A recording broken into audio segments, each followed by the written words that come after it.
Seder. The destiny of America is always safer in the hands of the people than in the conference rooms of any elite. Seder. They are unanimous in their hate for me, and I welcome their hatred. We must guard against the acquisition of unwarranted influence, whether sought or unsought, by the military-industrial complex. The Majority Report with Sam Seder. Ever get the feeling you've been cheated?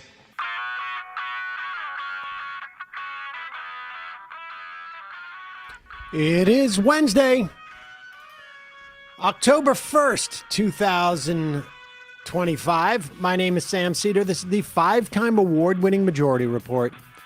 We are broadcasting live steps from the industrially ravaged Gowanus Canal in the heartland of America, downtown Brooklyn, USA. On the program today, Jesse Coburn, reporter at ProPublica, covering housing, transportation, cities, and infrastructure on the Trump administration's assault on public housing. Then, Lieutenant Governor of New York, Antonio Delgado, challenging sitting Governor Kathy Hochul in the 2026 Democratic gubernatorial primary will be here. Also on the program, government shutdown, day one. Republicans immediately run to the microphones to lie as to why the government is shut down. Have no fear, Trump will fund the Argentine bailout and continue his ICE goons operations across the country. Pete Hegseth complains that generals are too fat. And Trump says U.S. cities to become war game sites. Meanwhile, new economic numbers in a surprise to some, I guess. U.S. private payrolls declined precipitously. Trump pulls the clown car economist nominee for the Bureau of Labor Statistics. Guy roundly criticized as being unqualified. Of course, the government is shut down, so we won't see any of those statistics. U.S. eases South Korean worker visas rules in wake of its disastrous Hyundai raid. Reagan-appointed federal district judge finds the Trump regime violated the First Amendment in targeting non-citizens over Gaza protests. Very important ruling. Everyone in the country, regardless of their status, is protected by the First Amendment constraints on our government by our Constitution. DOJ using the FACE Act, an act used to protect abortion clinics, to sue pro-Palestinian protesters.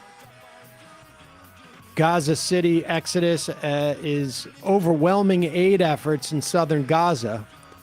And just breaking, the Supreme Court allows Lisa Cook to continue to be a Fed, sit on the Fed board, of course, because capital Uber alles. All this and more on today's Majority Report. Welcome, ladies and gentlemen. It is, Hump in the day. words No. of Emma Vigeland. Jump the gun. Damn it. Damn it. It is, in the words of Emma Vigeland. Bring me on here, Brian. Hello? Oh, I'm on? Oh, we don't see that thing anymore. We're missing that window. We can't see that window. Yeah, I need that window back.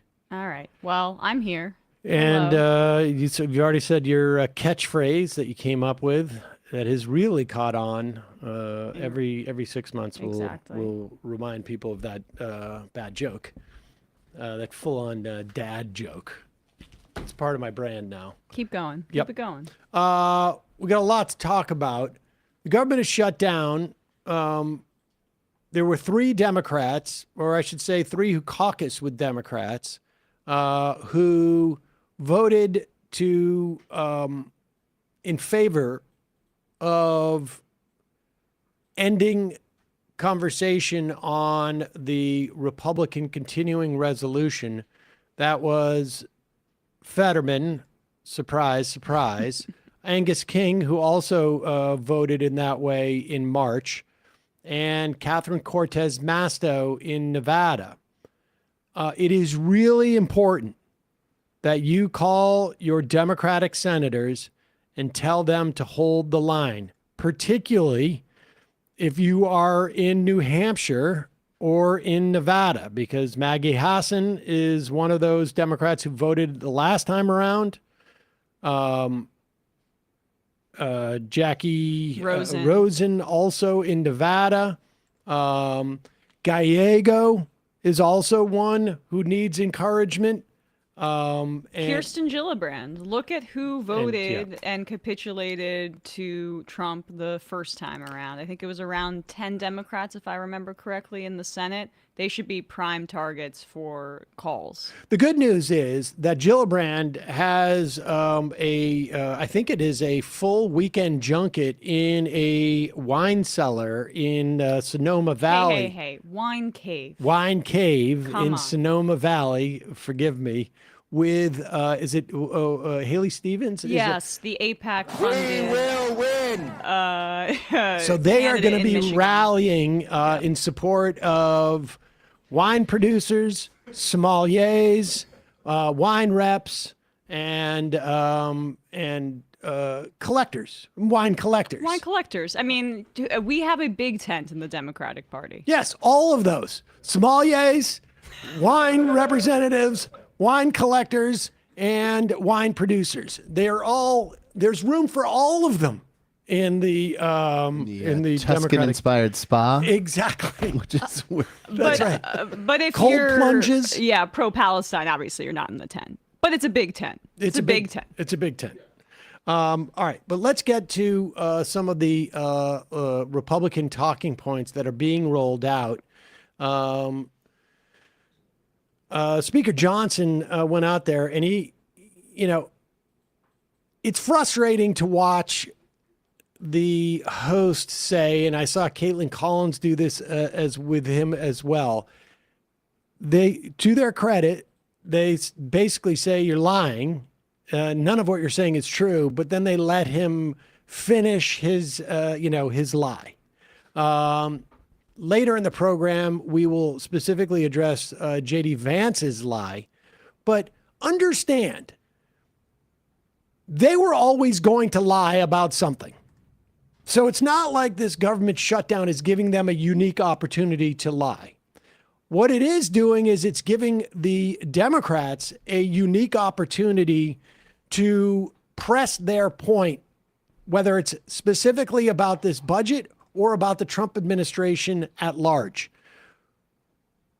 Understand, we are right at the precipice of the economy going into the crapper. Jobs numbers are down. Inflation is up. That is it's not even a recipe for stagflation. That's almost the definition of stagflation. So there's a big opportunity here for Democrats to come out and while they're shoving microphones in their faces and carrying it on the news to carry this message. But here's the Republicans' attempt. And of course, it's focused on immigrants. That's all they got. This morning, the Democratic proposal is designed to prevent millions of Americans from losing their health insurance, losing Medicaid coverage, or paying higher health care premiums. Why are you against that?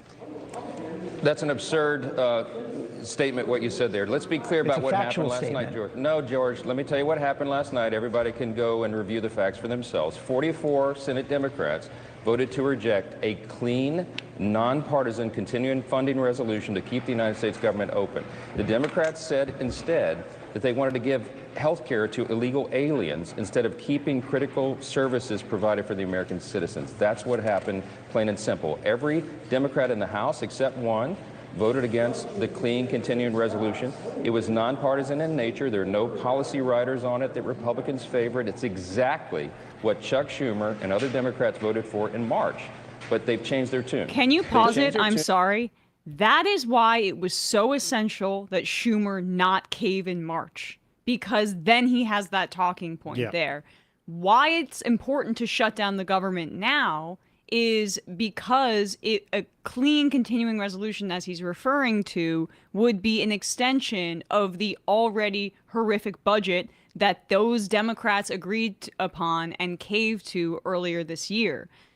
It gives them less of a leg to stand on right now when they allowed it to get to the floor and allowed the budget to pass. It's why that there needs to be more made of the fact that Donald Trump is breaking the law by going around and not funding things that we have appropriated. Right. Now, Schumer did mention this when he came out of that meeting yesterday after praising Donald Trump, or 2 days ago.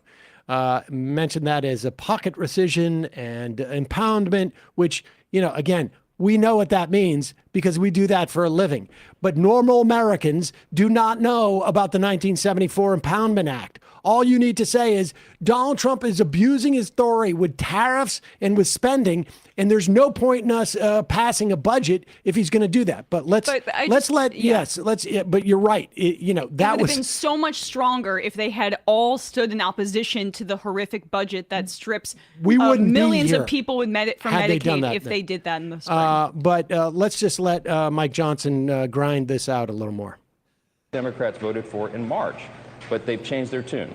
They changed their tune because Chuck Schumer is having political problems right now. That's just a simple fact, and everybody knows that he's trying to outrun the far left portion of his base, so he's decided to inflict pain on the American people. Here are that's facts. The reality of what we're facing. Here are the facts. The proposal does not provide health care for illegal immigrants. Illegal immigrants cannot buy health care under the Affordable Care Act. They cannot receive health care subsidies. No. Illegal immigrants are ineligible for Medicare, Medicaid, and the Children's Health Program. The Democratic bill does not make them eligible. It does, actually, because what it does is it unwinds the changes that Republicans Pause it. put First into off, the big... okay, we don't need to hear him grind this stuff out anymore. The fact is that this bill only extends Affordable Care Act subsidies, or I should say the one that the Democrats offered. Extends Affordable Care Act subsidies and tries to reverse the Medicaid cuts that are coming in 2026. Now, nobody knows, or I should say really, into 2027. Nobody is feeling those Medicaid cuts. We're about a month or two away from feeling the exploding premiums in the exchanges. And of course, that goes everywhere else. Everything else they're talking about, the idea that undocumented immigrants have access to health care under either Medicaid or under the Affordable Care Act is not true. We have a law in this country that anybody who shows up in the ER with an emergency situation is treated regardless of their citizenship. But you cannot, as an undocumented immigrant, go in and get health insurance. Now, some states have chosen to expand their coverage, but that is not a function of what the feds are doing. Right. That is a function of what they're doing with their own Medicaid programs. And the ACA, it statutorily explicitly says that if you are undocumented, you are not able to access or pay or buy into the exchanges, even if you were to pay out of pocket. This was in the law, and Biden, towards the end of his lame duck term, changed or allowed for dreamers who are a little 500,000 around dreamers in this country who have legal status. It expanded the ACA to allow them to buy into it. But the Trump administration have already reversed it by saying that they under like HHS, they are not lawfully present. So they've reversed even that. He has no leg to stand on. He's just explicitly lying. Yeah, and that the dreamers, to be clear, are here because of prosecutorial discretion. That they do not technically have legal status because it was never codified under Obama or Biden, for that matter, as a statute. They were included as people who, because of the prosecutorial discretion, could qualify as having a legal status. And again, like you say, HHS reversed that, so there's no difference. But here is also two Republicans who are arguing there's no reason for the Democrats to pass a continuing resolution or a budget because the president has shown on multiple occasions he doesn't care what the budget is. He's going to spend the money the way he wants. Here is a quote, and I think this is from Bloomberg. Representative Mike Simpson, Republican of Idaho. I don't think the Democrats want to shut down either. Their concern right now, and it's a legitimate concern, is how can we agree to any deal when our OMB director, Russell Vought, will just impound the funds, in other words, not spend them, and say we're not going to spend them there. Here is another quote from another Republican, a senior Republican member of the Appropriations Committee. Quote, if you're a Democrat, even just like a mainstream Democrat, your predisposition might be to help negotiate with Republicans on a funding mechanism. Why would you do that if you know whatever you negotiate is going to be subject to the knife pulled out by Russ Vought? So in other words, and let's be clear, I mean, they're talking about the White House and Donald Trump. It's not like Russ Vought is operating outside of that. They know that there's no point to this. Here is Mick Mulvaney, former chief of staff of Trump, who apparently, because he's out of the business a little bit, he's not as slippery about lying and can't embarrass himself in the same way because he's probably working as a lobbyist somewhere right now. But here he is on News Nation. I don't know who the guy in the middle is, but the other guy is Brian Tyler Cohen.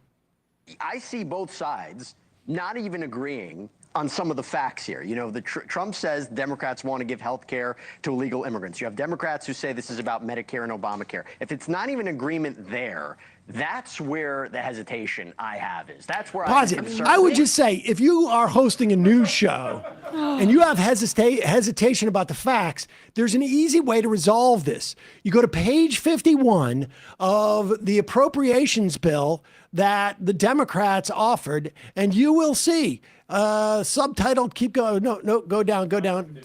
Subtitled D, Medicaid. You will see there is nothing in there that refers to expansion to undocumented immigrants. Go ahead, go back. And as we've said before, the undocumented immigrants subsidize our health care because they still pay taxes, but they don't get the benefits. But regardless, if this guy's just having a question of fact, I have an idea for you. Yeah. Get the effing internet. I know. What's your job? There, that's where the hesitation I have is. That's where I'm concerned that we're going to even see anything. Mick, would you agree that not a single dime of ACA subsidies goes toward undocumented immigrants? Would you agree with me that what the big, answer the question. It's not that hard to just answer the question. Wait a second. Again, listen, we don't do this on this show. I don't know if you've ever been on here before, but we don't talk over. We're not here to yell at each other. I'm not going to do this anymore, Jesse.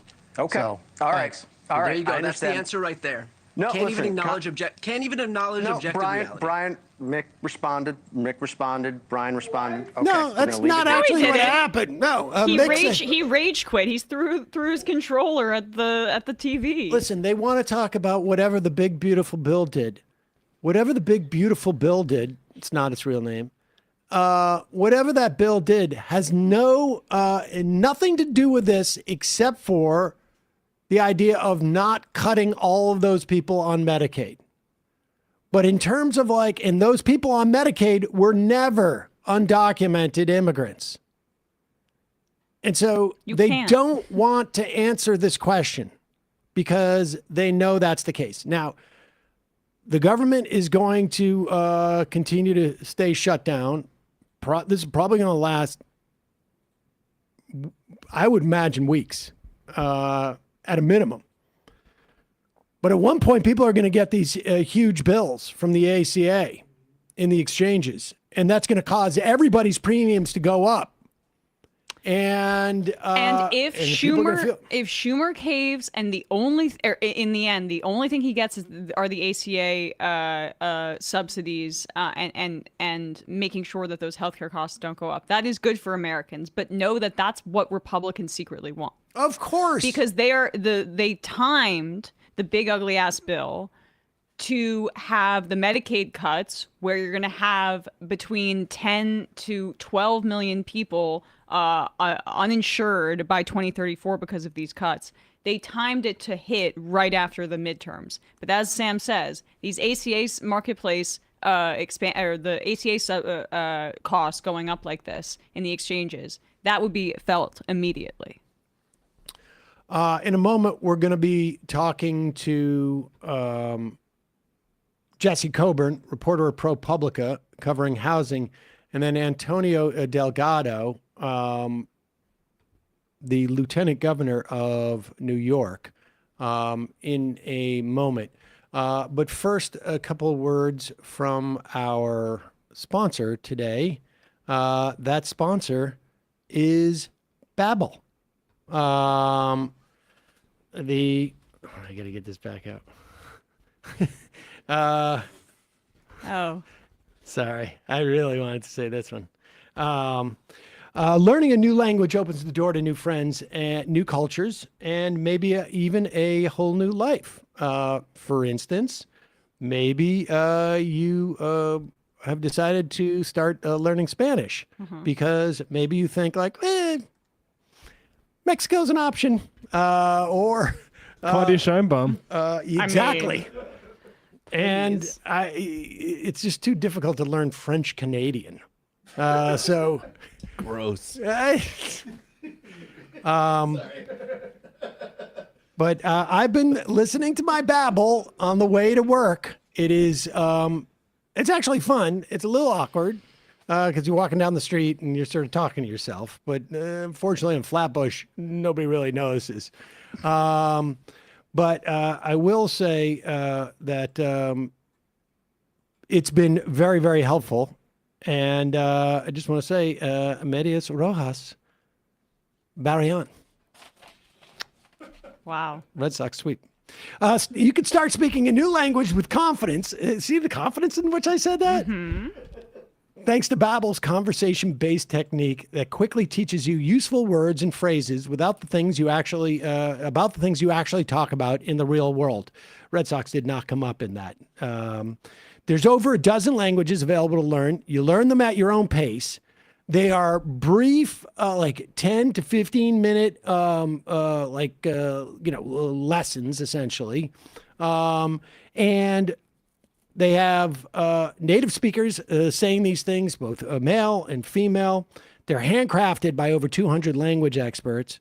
Like I say, voiced by real native speakers and built with science-backed cognitive tools like spaced repetition and interactive features to fit any learning style. Babbel's tips and tools for learning a new language are approachable and accessible. It's like having a private tutor in your pocket.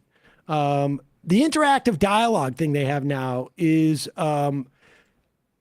it's taken me a while to get up there, but you can literally have a conversation with your Spanish, or any language tutor. Super easy to stay engaged in these things. Again, they're only 10 to 15 minutes a day. It's obviously an app, or you can use the website. A study found that using Babbel for 15 hours is equivalent to a full semester at college. I'd like to remind my child of that. With over 16 million subscriptions sold, Babbel's 14 award-winning language courses are backed by a 20-day money-back guarantee. So get talking with Babbel. We want you to learn another language. So I'm teaming up with Babbel to give you 55% off subscriptions at babbel.com/majority. Get 55% off at babbel.com/majority. That's up to 55% off. It's spelled Babbel, Babbel.com/majority, babbel.com/majority. Rules and restrictions may apply. We'll put the information in the podcast and YouTube description. And folks, as you know, it is October 1st. And you know what that means. It's officially the spooky season. So it's time for you to get ready for Halloween. You're going to decorate your yard, if you have one, skeletons, or you watch an unhealthy number of horror movies. Stock up on candy for the trick-or-treaters. But what about for you? What are you going to be doing when the mayhem starts to go out? Well, Sunset Lake has got you covered. 30% off all of their Sebede gummies with the coupon code JustTreats25. Sunset Lake's Vibe gummies provide a gentle daytime lift with 30 milligram of Sebede and a microdose of 1 milligram THC. My father is now using those to go to bed. That is... I hope I'm not speaking out of turn. Good development. If you like something with a little more oomph, check out their Delta 9 gummies, which contain 5 milligrams of THC and 50 milligrams of Sebede. Or if you prefer a THC free experience, they got Sour Bear gummies with 25 milligrams of Sebede, perfect for any time of the day. Of course, I'm always chomping on these Focus gummies. They got Relax gummies. They got a whole array. They have the Good Night gummies with melatonin. They've got a bunch of gummies. And right now, 30% off with the coupon code JustTreats25, as in year 2025. So sunsetlakesebede.com. Use the code JustTreats25. You will save 30% on all their gummies for sleep, for focus, for relaxation, for a little bit of fun. Sale ends October 8th at 11:59 p.m. Eastern. See their site for terms and conditions. We'll put that link in the podcast and YouTube descriptions. And as always, Left is Best will get you 20% off at that site as well. Quick break, and then Jesse Coburn.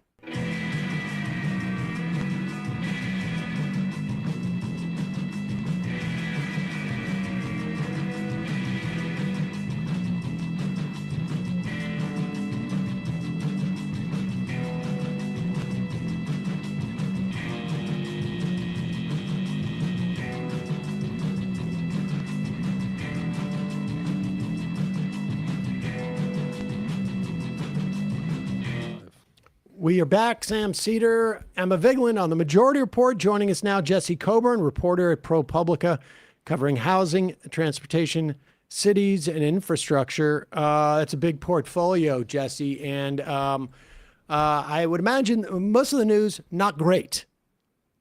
Yeah, hasn't been a great news cycle for my beat recently. But let's talk about specifically in terms of housing and what's been going on at HUD. HUD started off, it seems like their first agenda was to roll back any actions that they were doing to protect tenants or reverse discrimination. Just fill us in on that, or maybe even just give us a TikTok through the Trump administration up to this point. Sure. So Trump nominated Scott Turner to be his HUD secretary.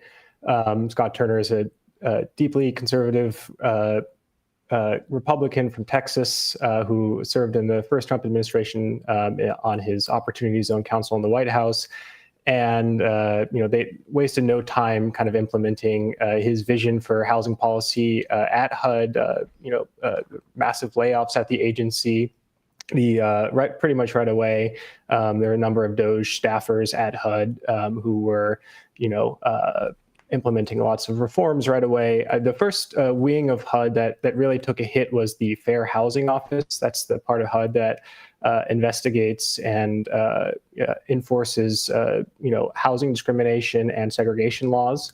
There are really steep cuts there, and to be fair, just to ask you, the fair housing, does that cover all housing issues across the board, private and public, or just specifically with any type of public housing or Section 8 housing? Private and public. So, private landlords discriminating against their tenants, wanting to kick out a tenant because a woman is pregnant and wants to have a kid, or, mortgage lenders who refuse to lend in Black neighborhoods, or, cities that are engaging in wholesale segregationist policies. That's the sort of thing that part of HUD goes after.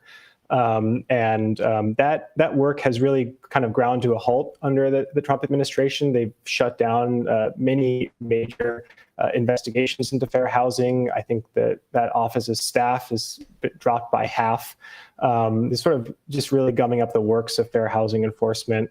And then on the housing assistance side of things, recently, ProPublica obtained 2 proposals from the Trump administration, still unpublished, to dramatically change public housing, Section 8 housing vouchers, basically the nation's major rental assistance programs that serve, some of the country's poorest residents by basically what the administration wants to do, we found, was to implement or to allow housing providers to impose pretty harsh work requirements and term limits on receiving that sort of assistance. And so when we talk about HUD, those are the 2 functions basically it serves. It's either protecting people's rights in the context of housing or providing some type of housing assistance. Yeah, I mean, they actually do a lot more than that as well. Those are the main functions. They also give out billions of dollars in grants to communities across the country for community development programs. They actually do a lot of disaster relief stuff, which most people associate with FEMA. HUD does a lot of that as well. The housing finance is housed within HUD as well. So, mortgage policy stuff, that's also happening at HUD. I mean, I just want to note, just because of the irony of all of this, that Trump back in the 70s was sued by the DOJ for racial discrimination at his own properties. And he had a consent decree. Yeah. I mean, this goes back very, very deep into his political history, although the Republicans are all about this generally. But that's right. Go ahead, Sam. All right. Well, let's walk us through the idea is, how do we kick, I mean, from their perspective, how do we kick as many people out of public housing or public housing support through a Section 8 program? How do we do that as much as possible without explicitly saying we're going to do that? I mean, that's sort of what they did with Medicaid as well. They pretended they're cutting undocumented people from it, and they're just cutting people from it. And so walk us through what they are, what those requirements, or I should say, what those levers they're going to use to eliminate people, the help that we give people in terms of housing. Sure. So HUD has drafted 2 major rules that it hasn't formally introduced yet, but seems likely that it will, that would just dramatically overhaul how these federal housing assistance programs work. The first rule would allow public housing providers and private landlords that rent to tenants supported by things like Section 8 housing vouchers to require those tenants to work in order to continue to live in that federally assisted housing. And it would allow those housing providers to kick those tenants out after 2 years. So, if you live in public housing, you've been living there for 30 years, you might have to leave 2 years from now, and you might have to work full time in those intervening 2 years. Okay, wait a second. So those are 2 separate requirements, right? You're saying you're only limited to public housing for 2 years, which is, I mean, anybody who's moved knows like there's a cost associated with that. Not to mention that there's no guarantee that you're going to be able to afford other housing. So these are 2 separate requirements. One is the automatic kick out after 2 years. And then the other is the work requirements. Let's take the work requirements. A landlord who's getting Section 8 vouchers can be in charge of assessing whether you are working or not. Yep. And that sounds like one of the most effed up things I've ever heard. Aside from, and we'll get into sort of the generic implications of so-called work requirements, but is this every member of a household? Is it just one member of a household? How does it work? So the work requirements would apply to quote unquote work eligible adults. So basically, if you're elderly or disabled, you wouldn't know a housing provider could require this of you. And there are other smaller carve-outs. If you're pregnant, if you're a college student, this couldn't apply to you.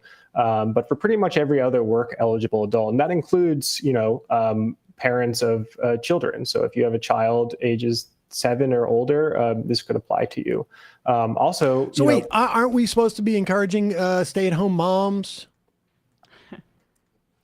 Yeah, well, I think, this administration, Scott Turner in particular, they strongly associate welfare with this idea of broken families, single parent households, and this sort of culture of dependency on government assistance. And so I think that's really what they're targeting here. And I just to paint a picture for people, because the overall numbers you cite in your piece are really horrifying. 4 million people could lose federal housing assistance under these two new rules. And for folks that are unaware, it's like what the average in terms of people's income, average family is making less than $20,000 annually that is reliant on this federal assistance. So to Sam's point about moving, to all of these kinds of points about having a private landlord allowing them to see if you are working and having them come to you and they can evict you based on that. Assessing your disability. Yes. I mean, it's horrifying. Saying that you're, I don't recognize the college you're going to. I mean, there's a whole, the amount of problems involved in that seems stunning to me. And these would all just be civil actions, I guess, on the part of the landlord, right? Or to just sue and then have the payments on Section 8 cut off.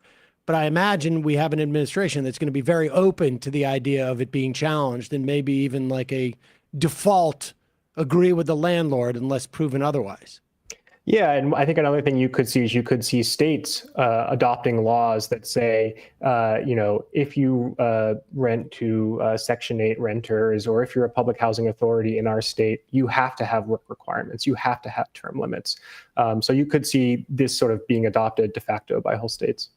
I think you mentioned in your piece about this, Georgia's experiment with work requirements for Medicaid recipients. We've talked about it many times in this program, but just retell what they found with that experiment.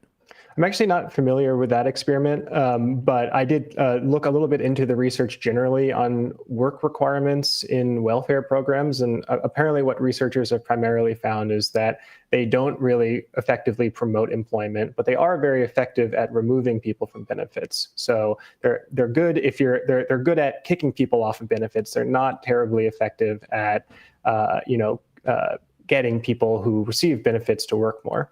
Well, all right. I'm sorry. I may have seen that somewhere else, but I'll just remind people that in Georgia, and not only did it do the things that you talked about, it also ended up costing an extra $600 million, because apparently there's work to be done to find out if somebody has work.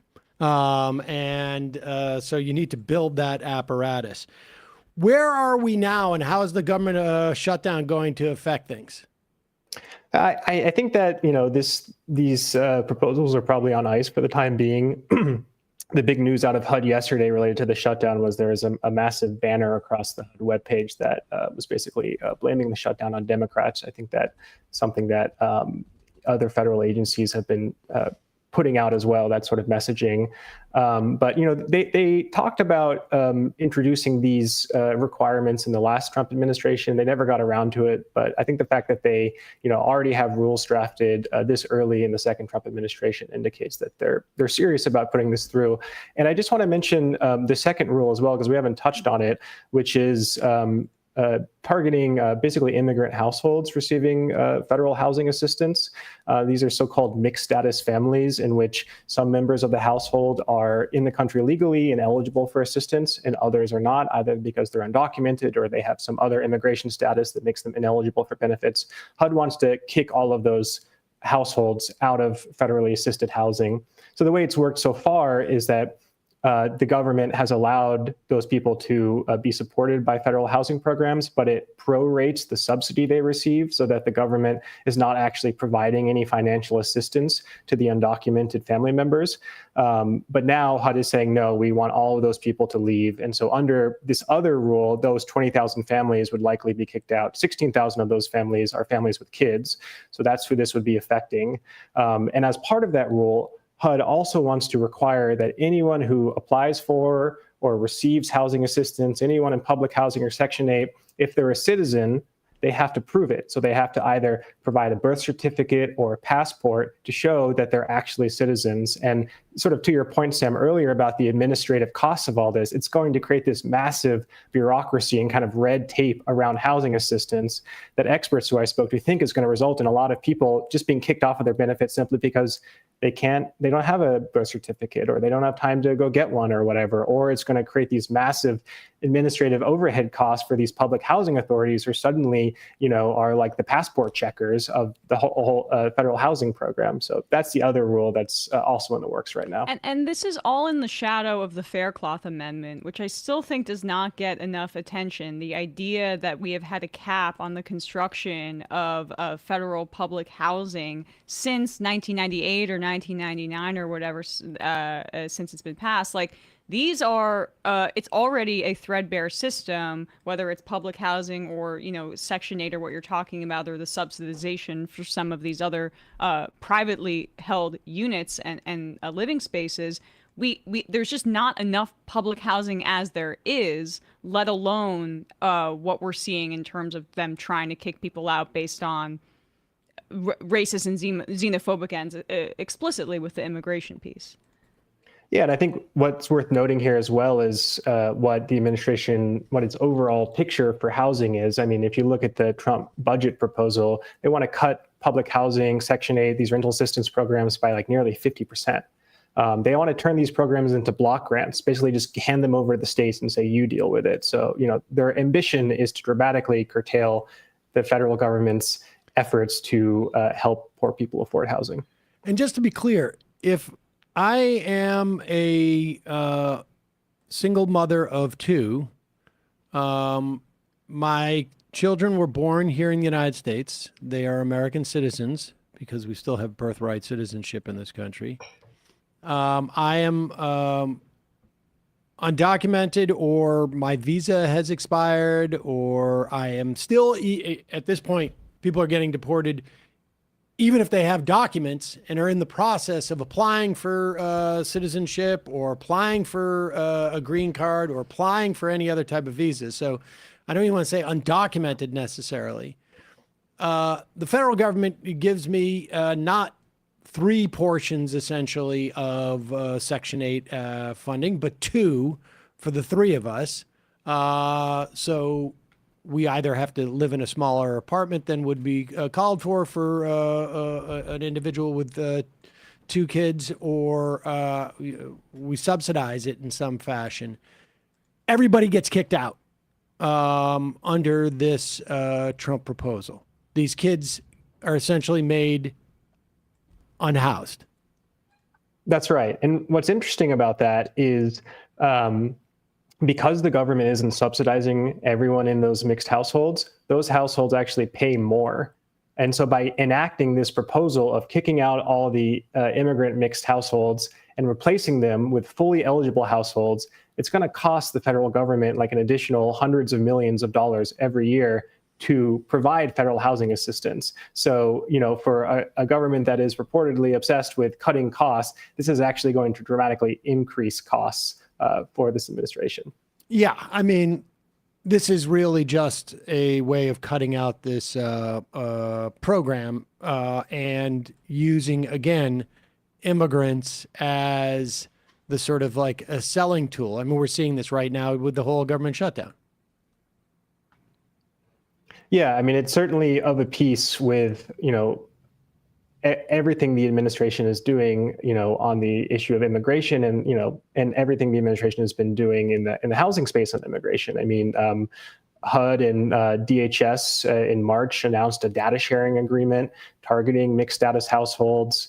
Recently, the Washington Examiner, the right-wing news outlet, reported based on HUD sourcing, apparently, that HUD wants to demand that every public housing authority, there's like 3,000 of them across the country, identify all of the mixed households to it. So, there's been this sort of broad effort to identify all these families and so that it can kick them out. Do we know if ICE has been sort of like ramping up its enforcement using the data they're getting from HUD? I looked into that a few months ago and spoke to public housing authorities across the country, and none of them really described any uptick in ICE activity, at their, housing estates. I think it's maybe more of a practical issue than an ideological one. These mixed families are kind of scattered across the country. I mean, most of them are in California, Texas, and New York, but within New York, there might be a handful here, a handful there, and so it's not really as efficient as posting up an immigration court, for example, where that people who are coming through are going to potentially have immigration issues.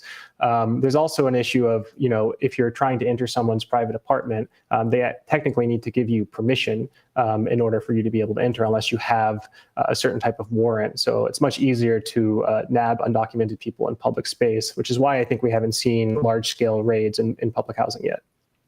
Jesse Coburn, reporter at ProPublica, covering housing, transportation, cities, and infrastructure. We're going to link to your pieces on this HUD memo, and really appreciate your time today. Yeah, thanks for having me. Thanks so much. All right, folks, quick break. When we come back, Antonio Delgado, Lieutenant Governor of New York State, is also a candidate for governor in the 2026 Democratic gubernatorial primary. We'll be right back after this.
We are back. Sam Seder, Emma Vigeland on the Majority Report. It's a pleasure to welcome to the program Antonio Delgado. He's the current Lieutenant Governor of New York State and also a candidate in the Democratic gubernatorial primary in 2026.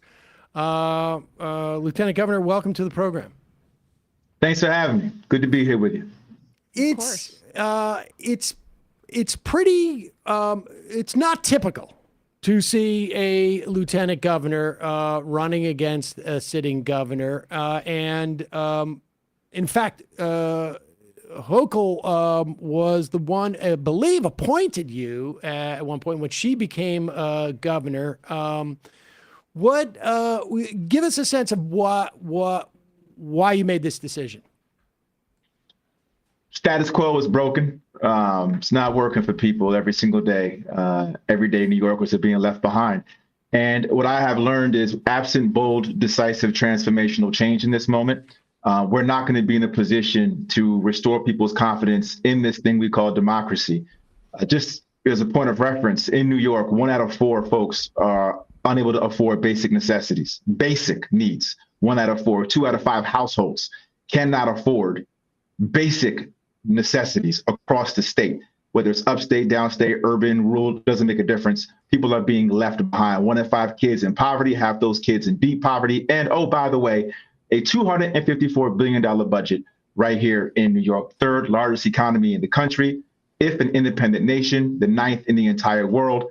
Meanwhile, the largest wealth inequality gap of any state in the country. So here we are, the great blue state of New York, and we're exacerbating economic inequality, which in my estimation is the poison pill of democracy.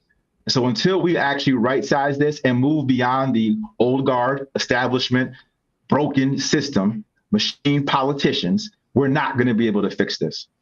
Expand on that notion of wealth inequality, because that's something that we tend to talk about quite a bit around here.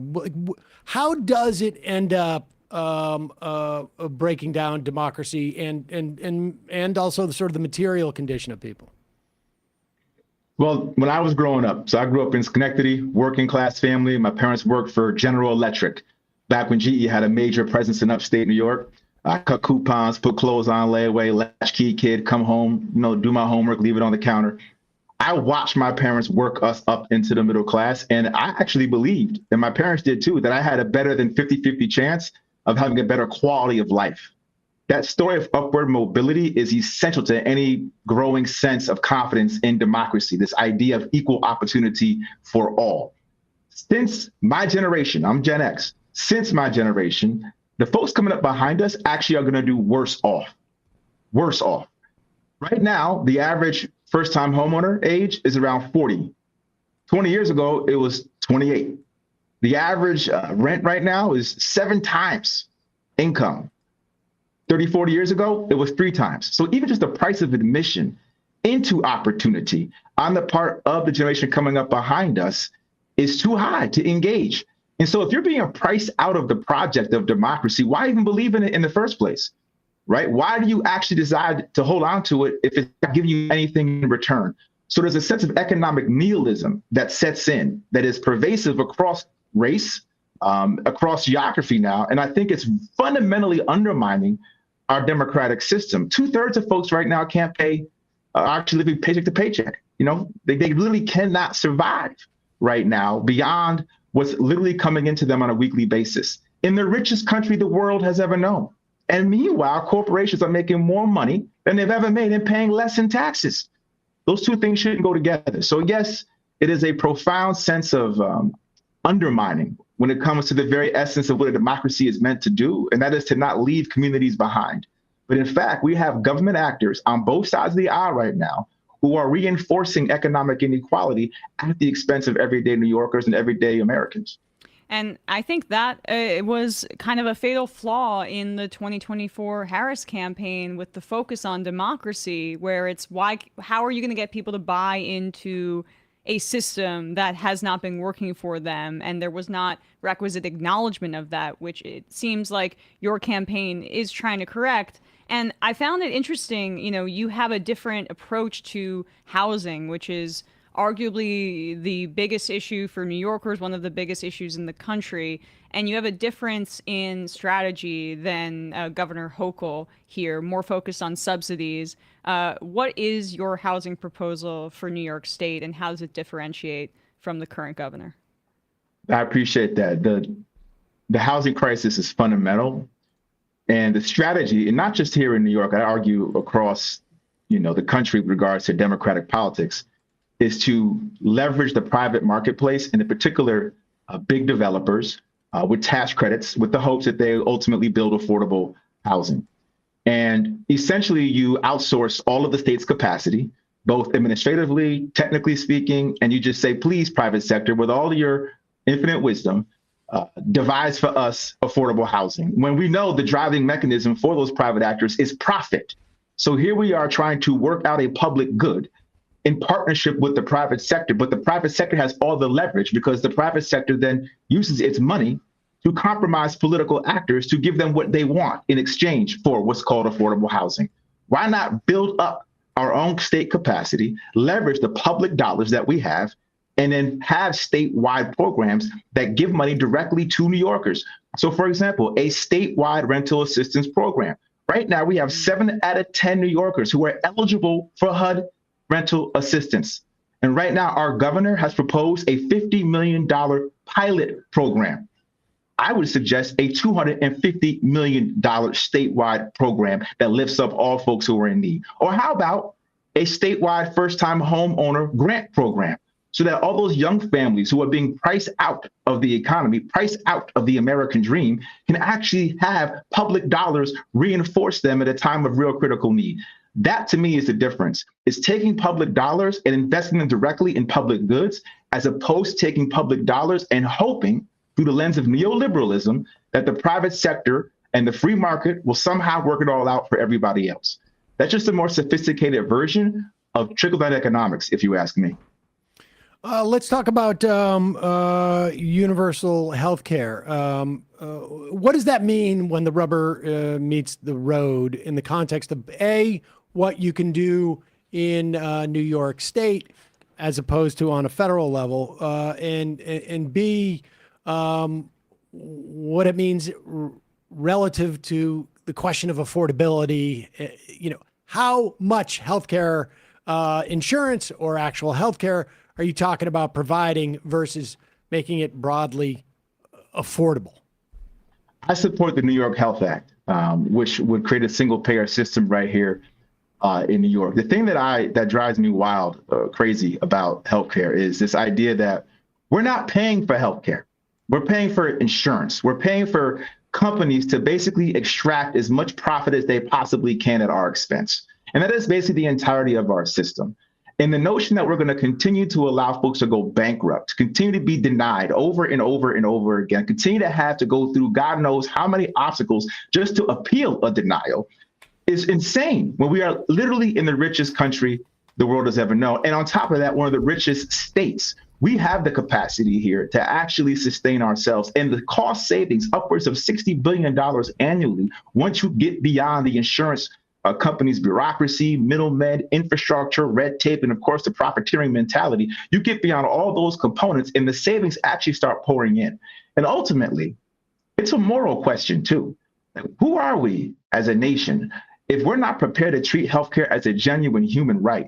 So both morally, economically, and I would say even politically now, where we have an actor right now in Washington who is dead set on gutting healthcare, gutting Medicaid, gutting the entire social safety net. New York has a responsibility to lead in this moment. We have the wherewithal. We have the financial capital of the world. We have among the most billionaires and most millionaires. We have the capacity to lead in this moment and demonstrate for all of America what it means to actually not leave anybody behind. Give us a sense of how you're going to do this, both as an electoral question, but also in terms of the coalitions, right? I mean, there's big money in New York. New York is a very, very diverse state. You were a congressperson in between the 18th and the 19th, which used to be the old 19th and 20th. Yes. That district, the 20th in particular, which is just a little bit north of where you were the congressman, was a very sort of pivotal district. Gillibrand served there. Go either way, as we've seen. And at one point there was the Congressman Sweeney, who was in the. Well, let me clarify one thing. So I just want to be clear. Just so, because I'll make sure the listener knows, the district that you're referring to is actually redrawn in 2010. Yes. And then I ran in 2000. I ran 8 years later in 2018. When it was drawn in 2010, no Democrat, including Gillibrand, no Democrat had ever won the district as drawn in 2010. It was a 90% white district. It was the 8th most rural congressional seat in the entire country. Obama did win the 19th in 2008. Trump, though, won the district in 2016 by 7 points. And at that point, no Democrat had ever won the district. So when I ran and we flipped that seat, I became the first person of color to represent upstate New York in Congress, the first Democrat to actually represent the district. And then we won it again in 2020 by 12 points. And outperformed Biden by 10 and won in counties that Trump himself won at the same time in 2020. And so to take your question where I think it's going, we can build a coalition here that is rooted in a populist message that speaks to the economic pain that our small family-owned farms, over 5,000 were in my old district, the 27,000 small businesses on those mom and pop stores across those main streets in those rural areas that I saw decimated both prior to COVID and during COVID, who are being left behind by the concentration of power and monopolies. We have an opportunity to connect that pain to every other New Yorker in the Bronx and Manhattan, to the Teamster truck driver, to the young family or the young mother who's trying to work a job in a factory or somebody's working in a bodega. We have the ability to connect all this economic pain across race and across location in this state in a way that I don't think has happened in a very, very long time, and it's been long, long overdue. And that is how you build a coalition. That's why I was proud to get the endorsement of Citizen Action, a people power grassroots campaign. I don't take corporate PAC money. I take people's resources, the people's desire to want to fight for something deeper than what we currently have. Governor Hochul, she does take corporate PAC money. She's entrenched in corporate power. There's a key distinction here. And I think there's a real appetite for having the kind of candidates in government who can work beyond concentrated corporate power and tie their mission to the people's mission. Give us a sense of one of the things that may be on the plate of the next governor is working with the potential new mayor in Zohran Mamdani, knock on wood. Give me your perspective towards this, because when Mamdani was first won the primary, and I think maybe prior to that, Hochul seemed to be rather cynical about his opportunity to implement agendas that he's been talking about implementing in the city, which, you know, frankly are not particularly anything that we haven't seen, maybe in Massachusetts or in Georgia. I mean, most of those ideas have all been implemented in one place or another. What's your perspective on the potential of working with Zohran Mamdani? I endorsed Mamdani within the first 24 hours of his victory. One, he's the Democratic nominee, and I think it speaks volumes that so-called leaders of the Democratic Party wouldn't rally around the Democratic nominee. That speaks to a sort of outdated mindset of risk calculus that I think is way behind the times and not remotely what we need right now in this moment. The fact the governor finally came around to supporting Mamdani months and months later, I think is a testament to the fact of what we're actually building in terms of my campaign and the grassroots movement that is going to continue to put a lot of pressure on her throughout this process. What Mamdani is proposing requires something very important. It requires raising taxes on billionaires. It requires raising taxes on big corporations to fund the programs that he's talking about. The governor may have endorsement 3 months late. She's also, though, refused to say she will raise taxes on billionaires. She will raise taxes on big corporations. And her logic, by the way, is she's afraid that they will move to Palm Beach. Now, last time I checked, the vast majority of folks who are leaving the state of New York make between $30,000 and $60,000 a year because they're being priced out of New York and they're not moving to Palm Beach. So it speaks to who she surrounds herself with, typically the donor class, which is why she's divorced from the reality of everyday New Yorkers. So yes, I'm very excited to work with somebody like Zohran, who understands in this moment that to say you want to address the affordability crisis is not enough. You have to be willing to attack economic inequality if you actually want to address the affordability crisis. You have to be willing to have a desire to say we have to redistribute and reallocate resources in a way that'll lift up all communities. It is not a sustainable endeavor. And the notion that it's a non-starter for her, it speaks volumes, in my opinion. Lastly, in the event that you become governor, what role does a New York play versus Illinois or a Massachusetts or, I mean, California, obviously, fifth largest economy in the world. What role does it play in terms of a national model in your mind? I think it's a great question to end on, because that's what keeps me up at night is what is New York's role right now? Obviously the goal is to protect New Yorkers and to fight for all New Yorkers, but this is New York. This is long been the state that has been the beacon of hope for the world over. Whether it's our immigrant community, whether it's those who have been fighting the good fight for women's rights with the suffrage movement, the founding of the NAACP, the labor movement, the LGBTQ plus movement, Stonewall. There's so much that this state has historically been a part of when it comes to progress and living up to our democratic ideals. And there's a reason why I think Trump is so aggressively, despite being a New Yorker himself, I think he understands what New York represents to New Yorkers and to the country and to the world. And we are the tip of the spear when it comes to perfecting our union as a nation, in my estimation. We're also the financial capital of the world, right? So we're resourced, we're multicultural, we're the epicenter of tolerance and compassion, of diversity and equity and inclusion. We are the embodiment of everything Trump is trying to tear down. And it is incumbent upon us to have leadership in this moment that is determined to meet the moment. And that is not a political mindset, to be clear. It's not. It's a moral mindset. If you're not willing to think beyond your self-preservation and your political positioning in this moment, then you shouldn't be in the business of public service. Matter of fact, you probably should have never been, but certainly not in this moment, because Trump is beyond politics. He is a chaos agent. He's a morally bankrupt chaos agent that feeds off of our anxieties, off our fears, and does so in a very destructive, but uninhibited, destructive manner. We need uninhibited love, uninhibited compassion, uninhibited truth that has to go beyond your typical left-right divide. That's how I won in upstate New York, won over Trump voters. And that's how we can win this entire state. But I think New York in particular has a moment to lead.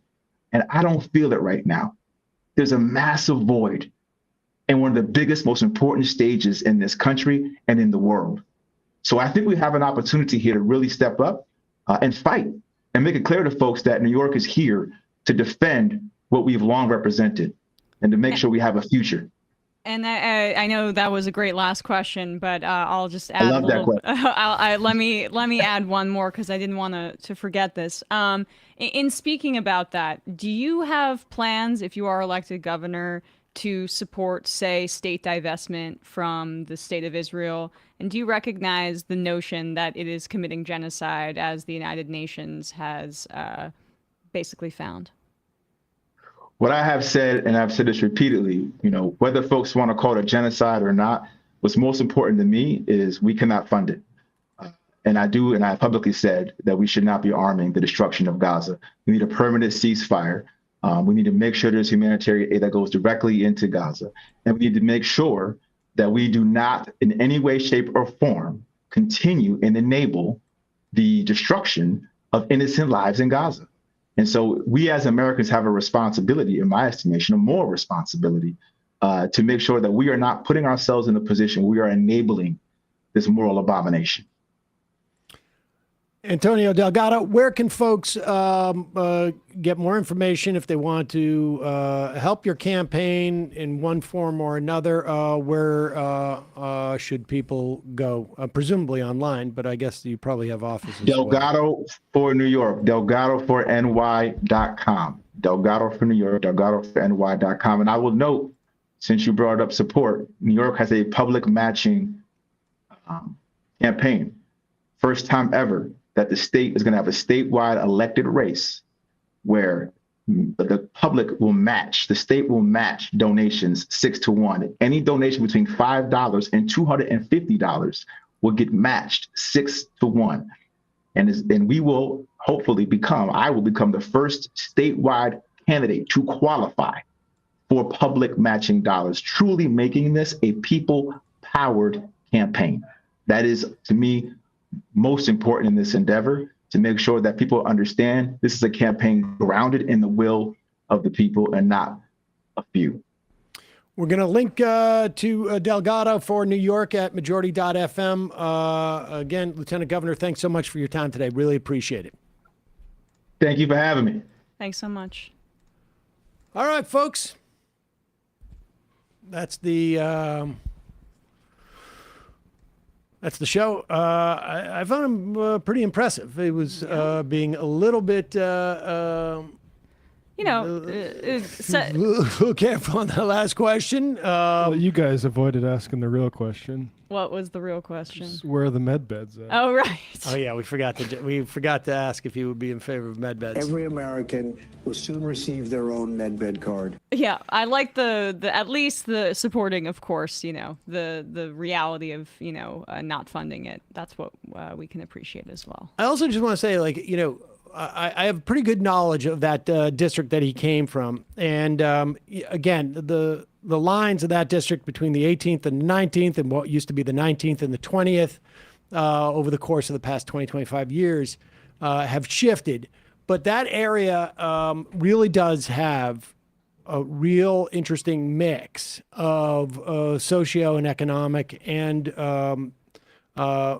racial mix between Poughkeepsie and Dutchess County, and then across the river. Pat Ryan is now the representative of that district. Not great on things like immigration necessarily, but very good on stuff like on an economic populist vision, and also very good on an awareness of partisanship. At least from congressional standpoint, within the context of New York, that partisanship is really sort of less relevant because the Republican Party is increasingly irrelevant in this state. And it's really just a fight between corporate would-be Republican Democrats and Democrats who have a more populist vision. So that was awesome. Was good. Looking forward to supporting him in the primary.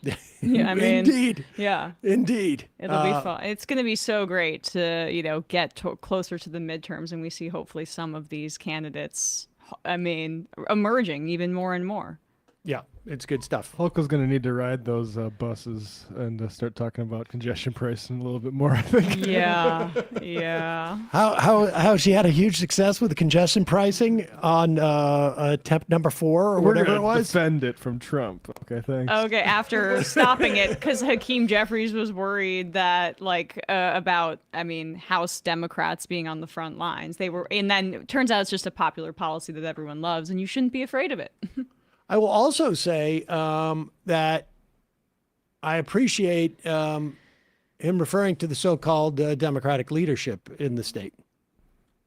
Yeah. I'm hoping we get a very good candidate against Hakeem Jeffries. We'll see. All right, we're going to take a break. Head into the fun half of the program, wherein Emma will find out that Big Balls apparently was in her replies yesterday on X, according to Emma. He probably is still mad about after when he supposedly allegedly got beat up in D.C. I tweeted, "Not so big balls," and that made the rounds a little bit. Maybe. Hey, my balls are big. Yeah, monitoring me for balls hate in their speech hands. now. Who? Yeah. I wish I cared more. Anyway, I thought that was Steve Bannon's burner account. Oh, right. Yes. Yeah, Neera Tanden's mad at me. Well, that guy doesn't get many views. There's only 267 views on his... Is it the real guy? I don't know. I'm going to trust my friends in the government. Folks, just a reminder, it's your support that makes this show possible. And you can go to jointhemajorityreport.com. We don't have to discuss it. Jointhemajorityreport.com, wherein you can help this show survive and thrive. Not only that, you get the free show free of commercials. And you get to IM us on the fun half and be the first one to let Emma know that Big Balls has replied to her. Also, don't forget justcoffee.coop, fair trade. Coffee and hot chocolate. Use the coupon code majority, get 10% off. Matt? Yeah, last night Left Reckoning, we are 250 subscribers now, short of 50K. Come YouTube. on, people! Damn, you got like 200 from that push yesterday? I did, yeah. It was a good push. I got to start. Scoring. I got to really dig those depths more often. We had Gil Duran on talking about Peter Thiel's Antichrist tour. Nice. Gil's great on that. And they also had Gwen Howerton talking about the war on trans people in Texas. We were just talking about having him. I was immediately a little disappointed because Matt Sorry. scooped us, but there you go. Yeah. We swooped in there and got the big Antichrist scoop. And also we went into on the post game for patrons of Left Reckoning, Ezra Klein's identity crisis, and what his role is. He doesn't know. So I listened to more of that last night. I just gotta say, in the first 15 minutes or 20 minutes, there's this section where Ta-Nehisi Coates talks about like how violence is a constant for Black people in America and how it's cyclical and his experience about it. And Ezra literally says something about how if we expand too far in our historical scope, we can't meet the moment. It was the most condescending, dismissive thing I've ever seen about a Black man and an intellectual speaking about the history of racial violence in this country, and Ezra basically hand waves it with a bunch of hot air. That's like Anthony Scalia saying, like, look, we got to stop with these giveaways to Black people in voting. Come on. In the part where Ta-Nehisi's like, can you actually say what you think your role is? And Ezra says, I don't know what my role is. He basically. Sorry, I lost my train of thought as I was watching Brian put me up. We'll talk about this in the fun. Let's talk about the fun. Yeah. Vain.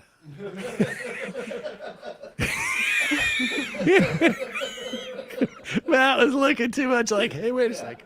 I got those baby blues. You gotta put me up for this, Brian. Have I gotta do shoulder work twice a week now, or what's going on? I get my lats out.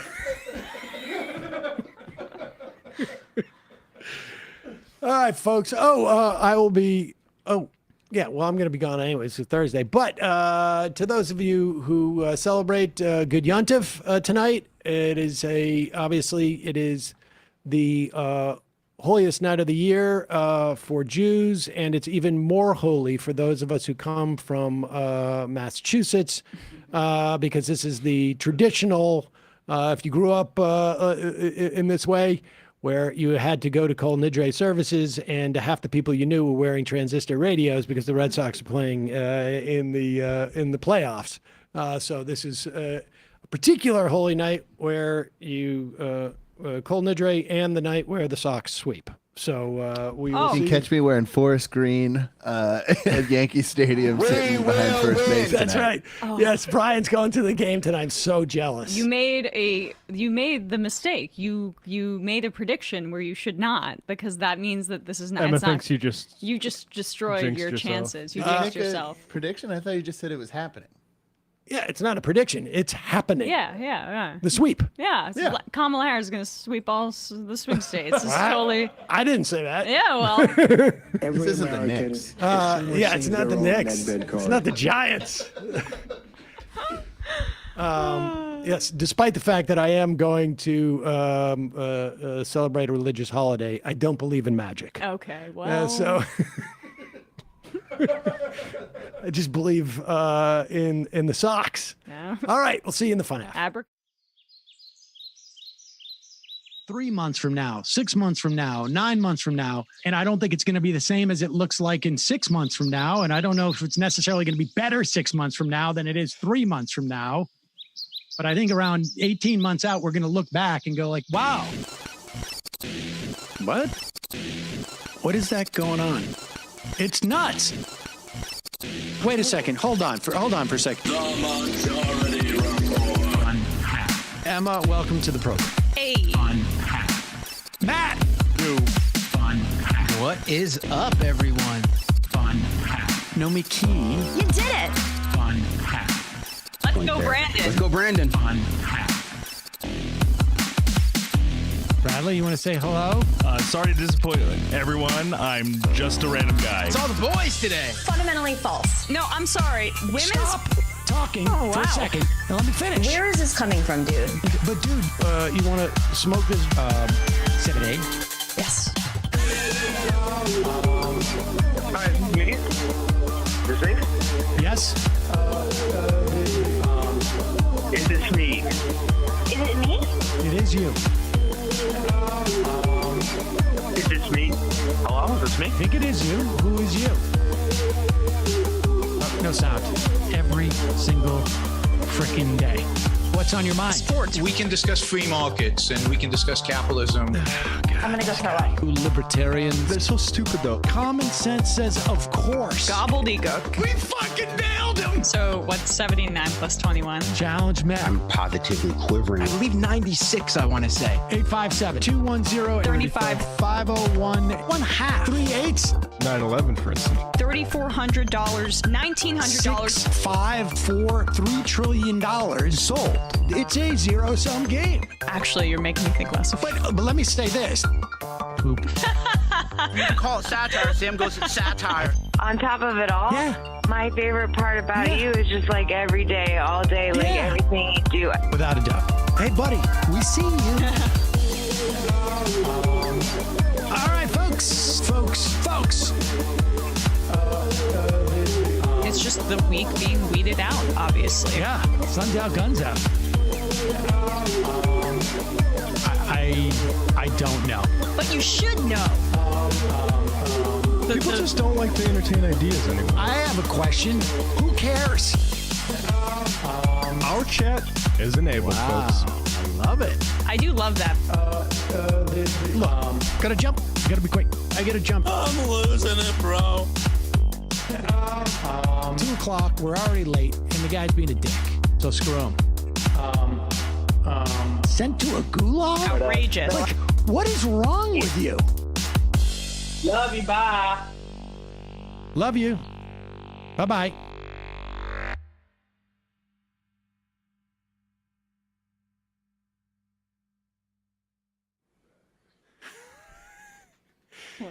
I have a good friend who's a Yankees fan. Oh, yeah. He's unpleased. He's not pleased. He's not pleased. What'd he say? And, you know, the thing is, I was very nice about it, too. I didn't even contact him. That is very nice. I am going to his house for the break fast. So what happens on Yom Kippur is you go to services the night before, or the Jewish holidays start in the evening before it's written in the calendar, and you go and celebrate the Red Sox sweeping, and then the next night you go to the break fast and see your buddy who you've known almost all your life, who's a Yankees fan. And I hope that works out for you. I mean, I think you're approaching it. The universe may not reward your arrogance here, but we'll see how it goes. I mean, listen, you gotta enjoy it while it lasts. I feel like Sox fans are like sort of, given the history, you just sort of enjoy it more than.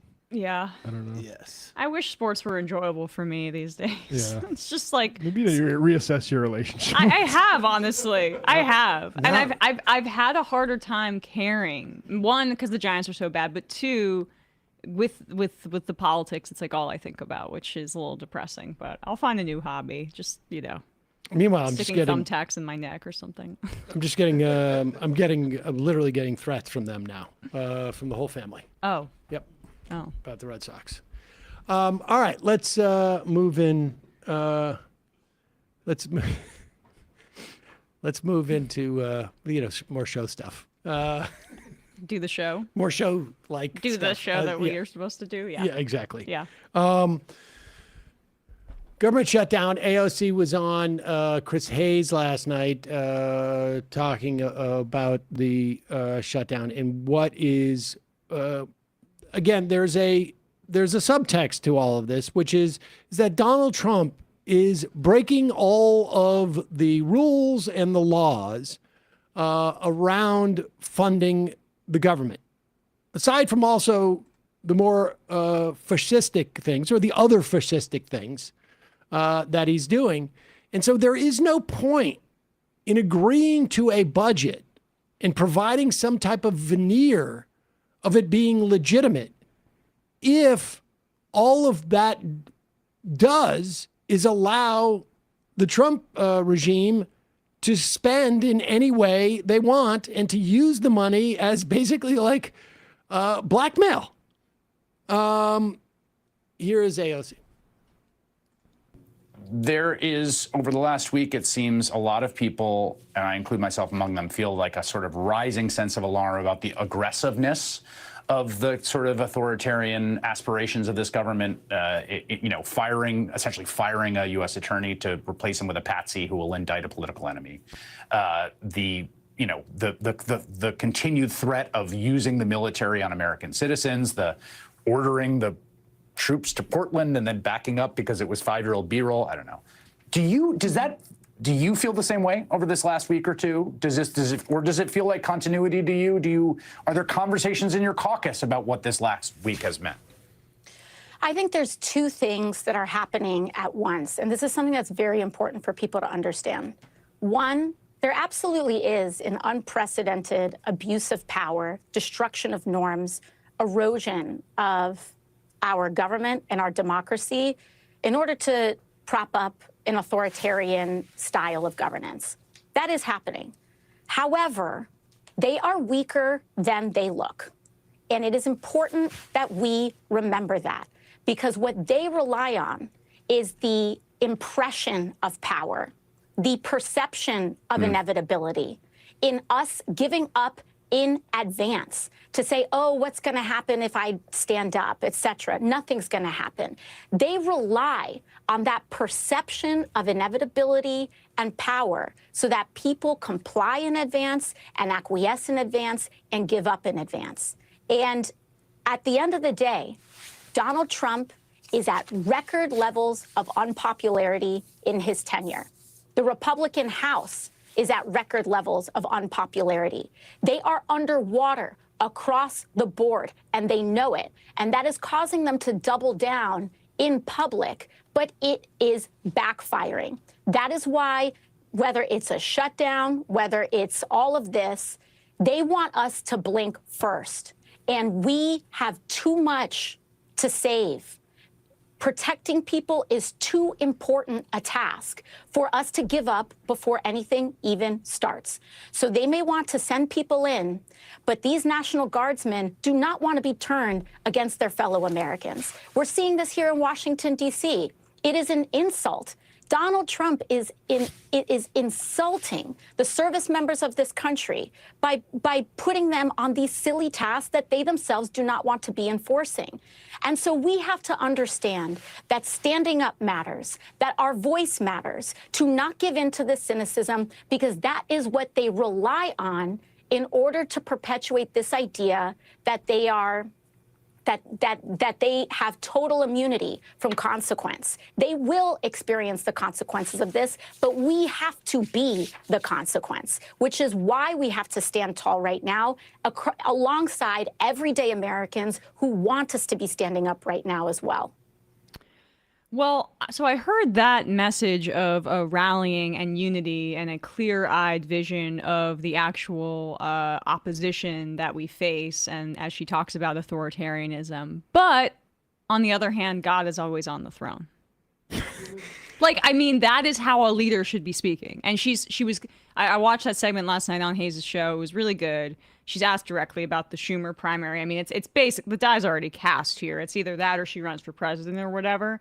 But it was such a contrast. And when you see Schumer just like wandering around in the desert on where he can try to look tough, she has a clear vision of what we face here and what that looks like. And it's about punching them in the nose like they're a shark. If they're coming at you, punch them in the nose. That's how you effectively fight them. You don't try to swim alongside them or, hey, just bite my left arm because I need the right to type. I mean, that's how the Democratic leadership is operating. In many respects, it was Pritzker being so aggressive that got them to sort of like change their rollout, right? I mean, Chicago was their big get. This was the big prize that they've been like priming this pump for years. Since 2016. Yes. And they backed down when it was clear that like Pritzker was ready to mobilize his own the Illinois National Guard, and it was just going to get too messy. They cannot deal with any type of significant resistance. I mean, that's why, Trump is betting that the Democrats are going to cave in this instance, and I wouldn't be terribly surprised if over time that was the case, but at the very least, just even putting up some measure of fight. It's not about necessarily even winning these fights at this point because things are stacked, but it is putting up enough of a fight that indicates like there is a fight to be had. You Or that do it's not an give up emergency. beforehand. Yes, Yeah, exactly. I mean, it's also a way. It brings so Trump has effectiveness and overperforms in presidential elections versus, say, the midterms where Democrats overperform, because he knows that he has to be constantly in the news and is driving the news coverage. What crazy thing is he going to say next? For the sane part of the country, a majority, that gives us an immense amount of anxiety on a daily basis if you're paying attention. But for his base, at least they like it. How do you draw attention to what you're trying to do politically? And the shutdown is a way to do that. Like, people aren't paying attention to Congress on a day-to-day basis. If you have a shutdown, then this is an opportunity for Democratic leadership to say, this is why there's a shutdown. Yep. We can't agree on this. They are trying to throw over like 12 million people off of their health care coverage, up to 17 or whatever. I think that might be the Medicaid numbers. Well, here's Representative Brendan Boyle from Pennsylvania. He was on MSNBC yesterday with Lawrence O'Donnell, just walking through what folks in Mike Johnson's district are going to see in terms of loss of health care and increased cost for those who don't lose it. One of the examples you've put out is in Speaker Mike Johnson's Louisiana district, a 60-year-old couple earning $82,000 a year. Their health care premiums will rise by almost $20,000, by 300%, because of what their congressman is doing. Yeah, ironically, Mike Johnson has one of the largest Medicaid populations of any district nationwide. But I do want to stress that, yes, this is dramatic and will be awful if you're on Medicaid, will be awful if you're on one of the Obamacare exchanges, will be awful if you're on Medicare. But it's actually the health care of all of us, regardless of how you obtain it, because even for those of us who might not be on one of those programs I just mentioned, premiums are set to rise, and by a dramatic amount, literally beginning in a matter of hours. So that is what is at stake. That is why we have a sense of urgency. That is why we can't wait 3 months or 6 months or 9 months. This is a fight for right here, right now. And truly, this is the last best opportunity for us to stop these dramatic changes to our health care from taking effect. All that's happening in Mike Johnson's district. I don't think it's going to end up those people that are going to be most targeted by these healthcare cuts were probably not voting for Mike Johnson in the first place, and the ones that were very excited at the prospect of other people losing their health insurance. Although I will say that these rural hospital closures are going to be, I mean, it's already beginning, and those are very wide in terms of landmass districts, but having less population. And that's where those impacts are really going to be felt, because over half of rural hospitals are now at risk of closure due to the big ugly bill. And those people are going to be affected, but they're so gerrymandered and concentrated. These districts are like R+30 or R+25 or whatever, that Republicans, their concept of public service is, I can stay in power and still immiserate the people in my district anyway, because it's so deep red. We should probably also address the rumors about Mike Johnson and Grindr. They're just rumors. And so, you know, people are asking, like, why don't you talk about it? Because they're just rumors. There's supposedly someone who has info that they sent to PolitiFact. Like Harry M. PolitiFact, yes. And there's supposedly like a picture of, that they have of a screen grab of Johnson before he was speaker. That's a rumor. Just a rumor. So ask the moms. We're not going to, go into that. If there's some information that comes out that substantiates it more, we know that his son monitors his phone use. So, I mean, I know people are like, that's weird. Why would you even tell people that, as if like you were building some type of alibi beforehand? Yeah. But it's not weird. We're not in that business. He So monitors forget it. his son too. They're keeping each other accountable. Right. Okay. That makes more sense. No reason to validate those nasty rumors that he's all over Grindr. Just getting an IM that comms just went down on the lead flotilla boat as they neared the Israeli blockade. It appears that so their camera went down, and looks like Israel is going to intercept the flotilla. A reminder that Israel legally, this is in international waters, but they have been asserting their jurisdiction over this every time these flotillas have tried. So I think Samud is being intercepted right now. And of course, if you're Israel, it makes total sense that you would not want any small amount of aid to reach the starving people that you are constantly bombing and killing, because then they'd get aid.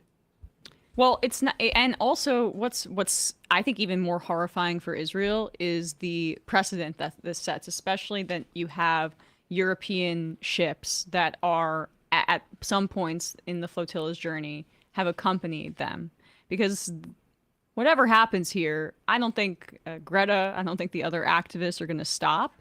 But Israel has been escalating their threats against them.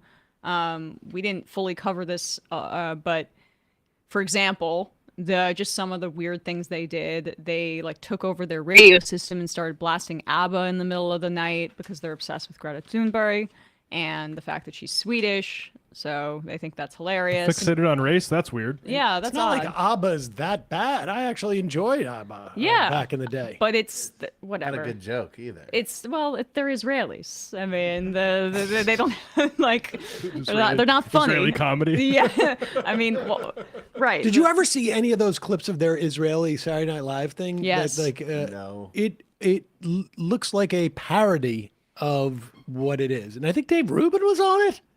Oh, is that possible? I don't know. That was part of. There is that report too about influencers getting $7,000 a post. I wonder. Yes, Quincy Institute has two big, I think they're really interesting.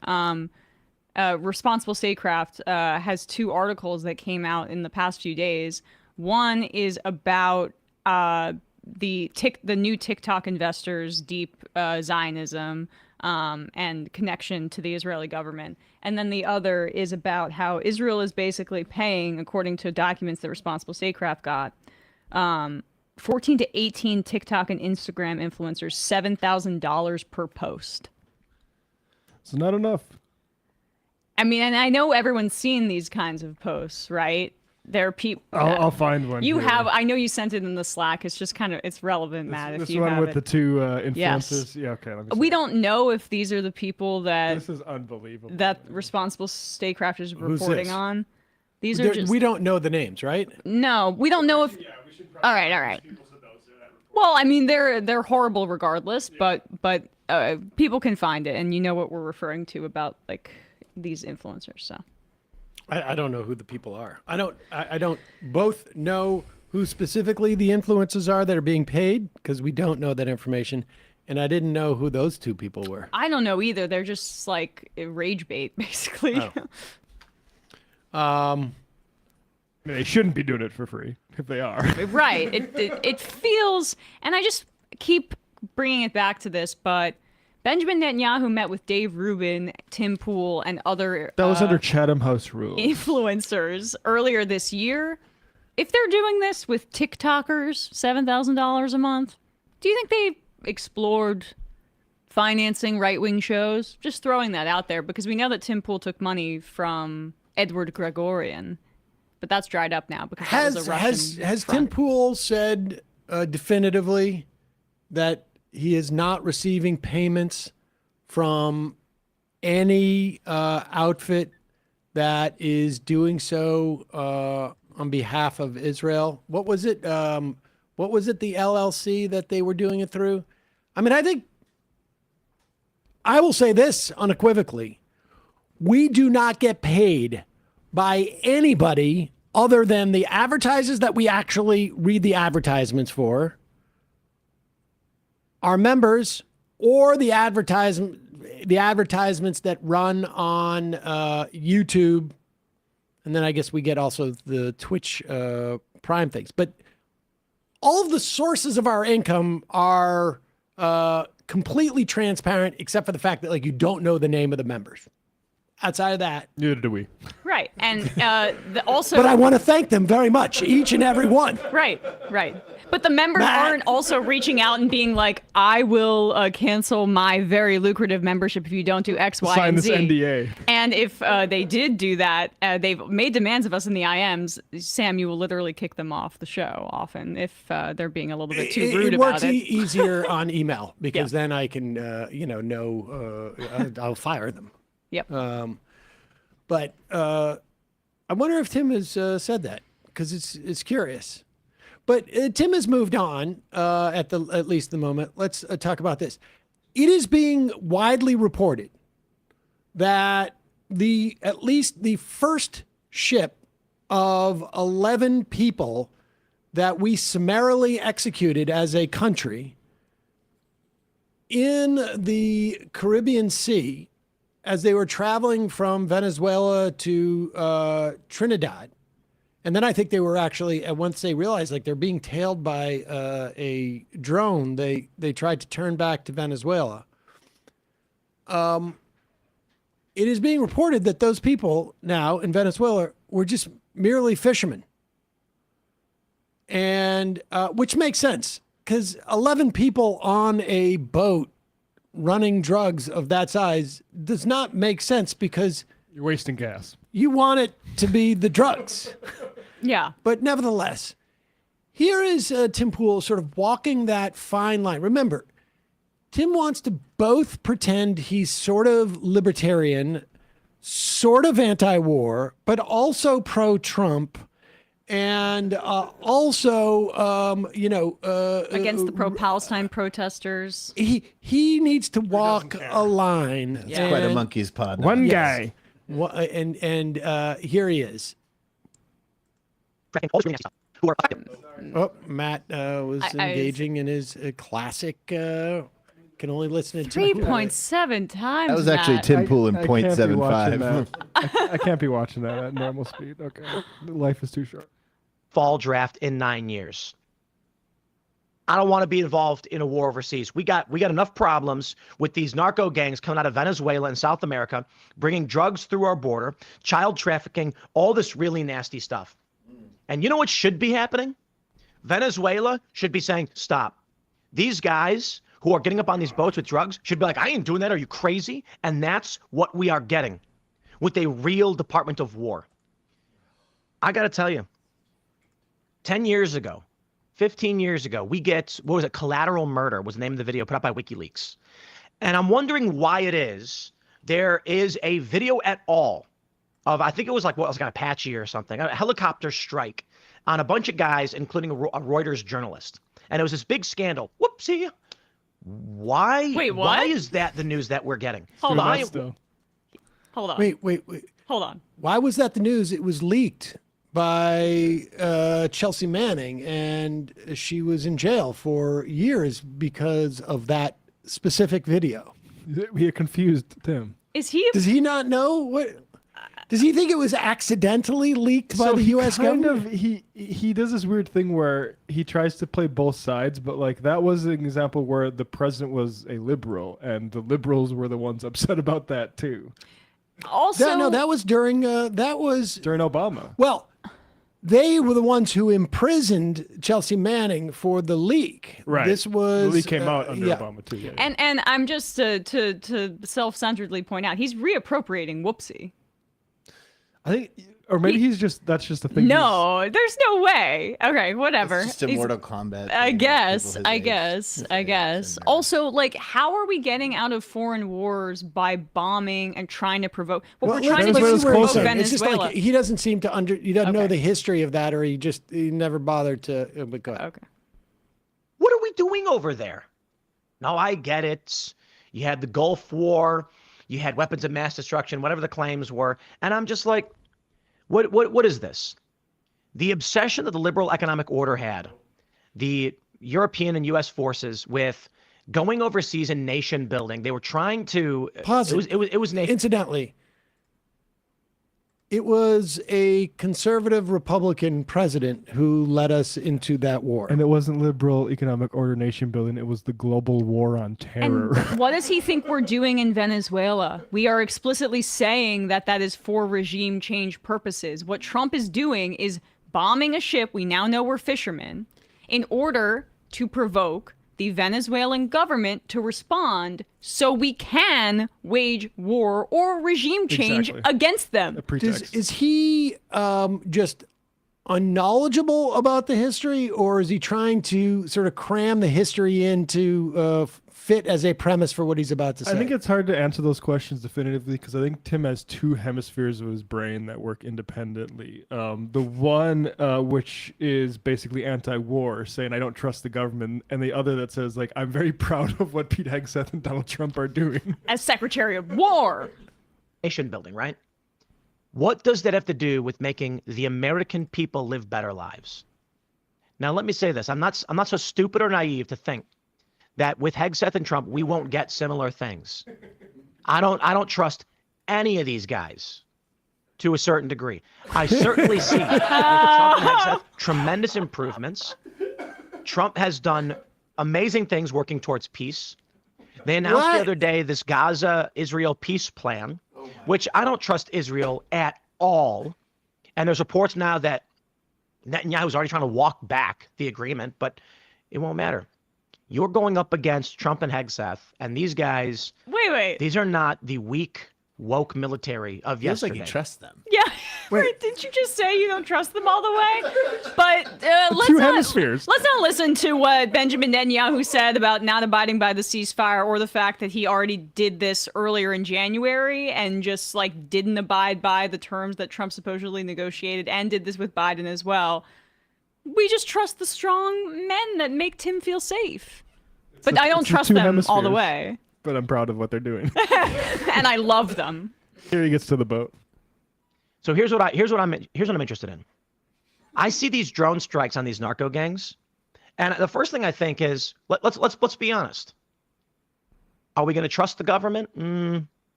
If you want to trust the government, I got a bridge to sell you. I'll tell you what. Luke Rutkowski wearing a shirt the other day. Trust God, not government. However, there's something really funny here. When I see a story about Barack Obama blowing up kids or whatever, you know, there's interestingly, coming from the liberal press, I have to wonder, like, wow, they're willing to say that about Obama. But there's a question, why? Why did Barack Obama order a drone strike on a civilian restaurant in Yemen, which killed a 16-year-old American citizen? Honest question. I'd like answers to that, please. Reportedly, Donald Trump ordered a commando. We've talked about this. It was Anwar al-Awlaki's son, and it was wrong. I mean, they shouldn't have killed Anwar al-Awlaki either. The Obama administration found essentially on their own through the OLC that they had the authority to kill American citizens if they were engaged in inciting terrorism, as they claimed Anwar al-Awlaki did. His 16-year-old son was killed, I don't know if it was like 2 months later or 3 months later.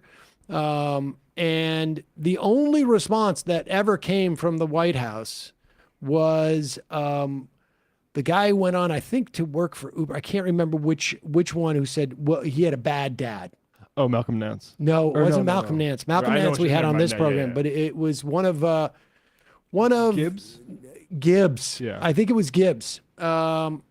And there were so many Obama people that went to work for Uber. I know. I don't know if he actually went to work for Uber. I can't remember, but that's what he said. We had Malcolm Nance on, and it was the last time we ever had him on. The first and last time we had him on, where he made that claim about al-Awlaki's son had a gun, as if, okay. Just blow him up then. But we were critical of that. So what is? Yes, no, that's of course. The thing is, like, so Tim's saying he doesn't know why we're doing that, but we actually did that for the same flimsy pretext about fighting terrorism that we've done with this. There's no pretext for the Venezuela thing. It is just like a narco terrorists of people going to Trinidad. And why is he bringing that up when we have actually like a case of right now, there's a 16-year-old American Palestinian citizen, Mohammed Ibrahim. Jasper Nathaniel's done a really good job reporting and kind of been in communication with his family, being held in Israeli prison that Trump is not basically doing anything to help so far as of what we know. So going back 10 years to the 10 plus years to the Obama administration is a bit odd. All right, let's see where he's going with this here. Honest question. I'd like answers to that, please. Reportedly, Donald Trump ordered a commando raid in Yemen, which they say resulted in the death of I think, an 8-year-old American girl. There's nuance to these stories. Obama's administration admitted it. Whoops, they said. Trump administration, I don't believe, has given a statement. I'm not sure, but this is an allegation not yet proven. I don't care. I'm not playing any games. Why? Now, if the Obama administration wants to admit it, I say, okay, then open a commission and investigate. They're not gonna. That was the killing of Abdulrahman al-Awlaki. And to a certain degree, I understand we want to focus on moving forward instead of going back 10 years. They did claim that they killed him. I don't know, like they said that they had authority. I don't understand. That was a weird thing where Tim had to admit that the Obama administration admitted. So he's just people. rolling around and has no idea what he's saying in this situation. Okay, let's keep going. Let's see, get to his point. They do get to the point around here. It says it's 8 years and 13 years or whatever. But I ask the question why, and I know you do too. Why are we getting stories like this? Then we get the drone strike on the boat in the Gulf, and Trump says in the Caribbean, I think it was. These are narco gangs. These are terrorists shipping drugs and fentanyl or otherwise into the United States, and we aren't playing games anymore. And I say, okay, well, this is different. I know the why now. I understand the why. These people are invading our country illegally with drugs. They're trafficking people. They're killing people. They're putting drugs on our street, which are killing our kids. Enough. Now, there are questions. Do I trust the government, right? They say, how do we know these guys are actually not? Now, this all could be just a total lie, and on both ends of it. They weren't people who were doing that, and the people doing that weren't actually doing that either. But go ahead. It's like he's just.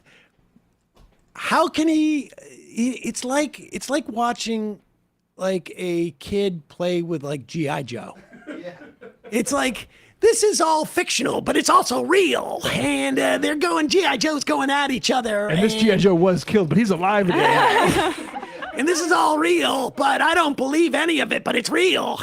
Okay, there's one final 20 seconds here. There are questions. Do I trust the government, right? They say, how do we know these guys are actually narco gangs or whatever? Okay. All right. Fair point. Fine. Let's ask that question. But I understand the why in what we're doing. Not that I blindly trust the government, but in this instance, when the U.S. military, when the U.S. government releases these videos, I go, you know, I don't think they're lying on this one. You know, Collateral Murder, that video was leaked because they didn't want anybody to find out. All right, Democrats. Okay, this is so convoluted that it's almost like I regret even like the time we spent on it. The collateral damage video was video from Iraq when we were occupying that country in the wake of or on the ongoing war. The assassination of al-Awlaki was done in the name of the global war on terror and a specific authority that the president supposedly had, that Obama claimed, to assassinate people who were not.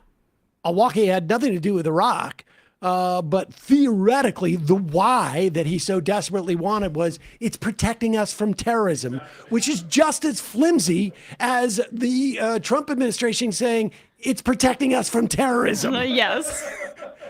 But he has a video of a boat this time. But this time it's a video of a boat, and the Trump administration was happy to release it.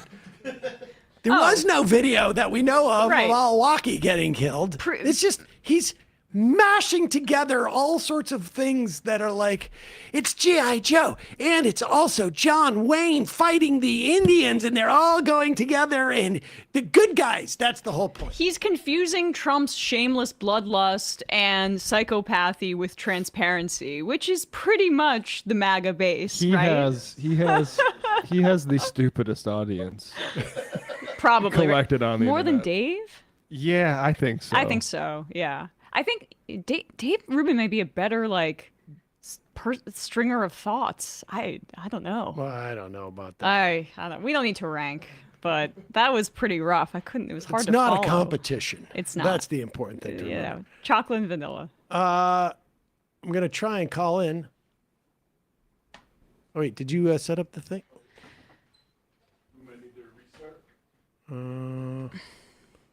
Come on. I started my computer. Oh yeah, you should. This is fine.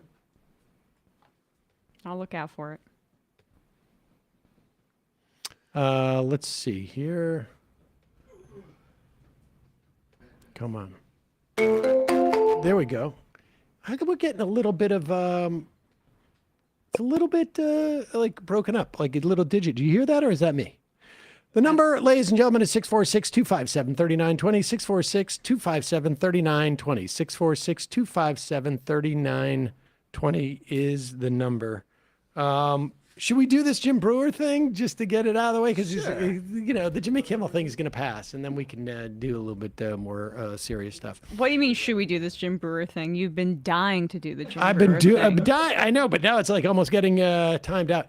This I found really funny. Apparently, Jim Brewer now is not getting booked in the shows that he was getting booked when he had decided that his career was going to be anti-COVID stuff. Too much truth. Too much truth. And to be fair, I've actually watched probably more of his videos than I care to admit. He is skeptical of some things that probably have made it more difficult for his his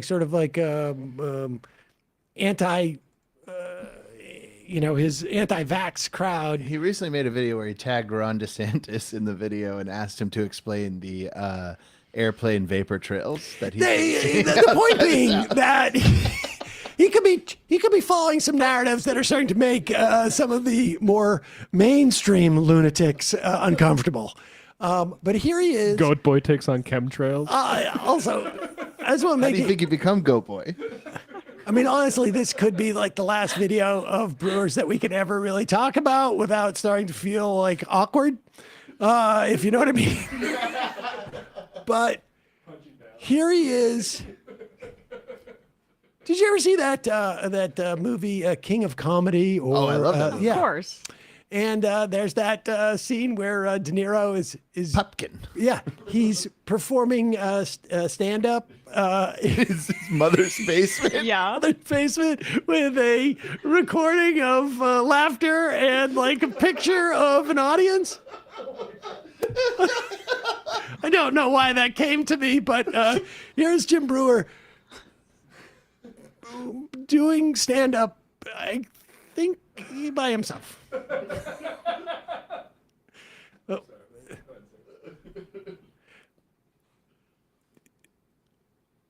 Hold on, where's the sound? No sound. Okay, go back. Oh, and he's talking about Jimmy Kimmel. Now, we should also just say he did this before he was returned to broadcast by the Sinclair group because they had a kill fee in their contract. Good. Jimmy Kimmel. I guess he's coming back tonight. Certain places are not going to air him or whatever. You know, I watched some people get all bent out of shape and they were screaming the First Amendment. Okay, well, that is true. But here's the thing, too. He basically said, when it comes to letting people in a hospital during COVID. Pause it for a second now. Listen, let me be clear. This guy's, like the past 4 years, to the extent that he had a revival of some sort, was almost exclusively based upon the First Amendment. And to see him say, well, okay, then just dismiss it.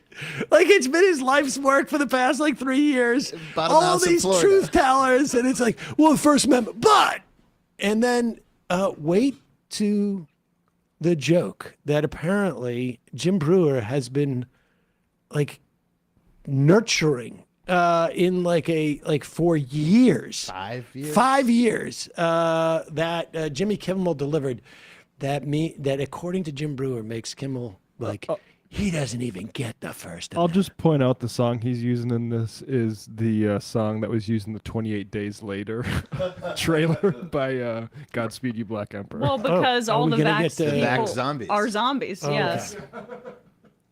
Thing too. He basically said, when it comes to letting people in a hospital during COVID, the number of new cases is up more than 300% from a year ago. Dr. Fauci said that if hospitals get any more overcrowded, they're going to have to make some very tough choices about who gets an ICU bed. That choice doesn't seem so tough to make. Vaccinated person having a heart attack? Yes, come right on in. We'll take care of you. Unvaccinated guy who gobbled horse goo? Rest in peace, Wheezy. Now, yes, we can argue that's the First Amendment, but I think there's repercussions when you're that hateful towards other humans. And just because you're paid really well to sell hate, some of us would put morals in front of that price tag. Some of us. Pause it. Okay, and I'm going okay. I mean, this is sort of like a little bit crazy, but when I was watching this, somebody sent this, and I'm like, okay, that's a little crazy, but I like how he's building to a crescendo, and he's just going to make this about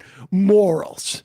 Okay, it's not about First Amendment anymore. It's about morals. And if you're going to be on a late night show, you can't make jokes about people who refuse to vaccinate. We like our ivermectin, sir. Yeah, excuse me. Right. That's morals. And you can hear the music crescending, and I'm like, wow, this guy's sort of changed his style. He's no longer has to act like a moron to sell his point. And it turns out, egg on my face. Really well to sell hate. Some of us would put morals in front of that price tag. Some of us. Some of us will go, I'll take the money. What do I got to say? Hey, if you're not vaccinated, go eat some horse goo, Wheezy.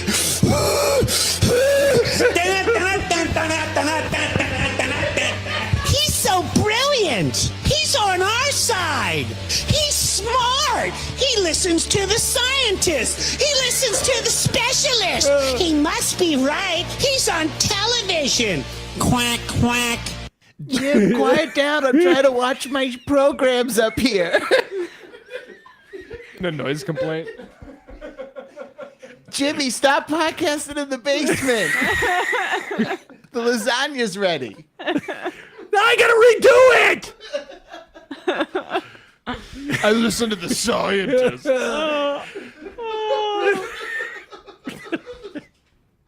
I don't get why he was making the wheezing noise. It didn't.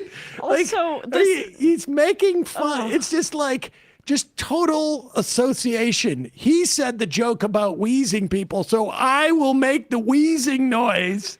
But it seemed like he was trying to transition to. Yeah, my God.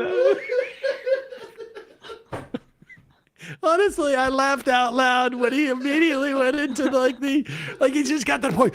Like, people need to have morals.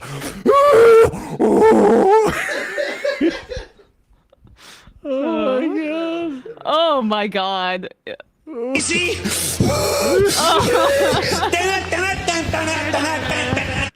You did miss a chance to do a horse. No. The horse goo. Well, that's true. That's true. I don't know if that's in his wheelhouse or barn for that matter. Oh my gosh. He did the 28 Days Later soundtrack to make it sound like he was transitioning to serious comedian pundit, but he couldn't help and himself. And it turned out the virus was in his own brain. The thing is we're just starting to cross into Joker territory. It's like he's doing sort of these goofy characters, but they're getting just darker and darker. Oh boy. Calling from an 845 area code. Who's this? Where are you calling from? 845. Hey, it's Ben from Queens. Ben from Queens, what's on your mind? So I wanted to respond actually to the caller from yesterday, the first caller from yesterday, because I found their message. Refresh my memory, please. The first caller from yesterday was, I felt, a little nihilistic, saying there needs to be change. Yeah. We needed an organization. He had a site, I think it was townhallcitizen.com.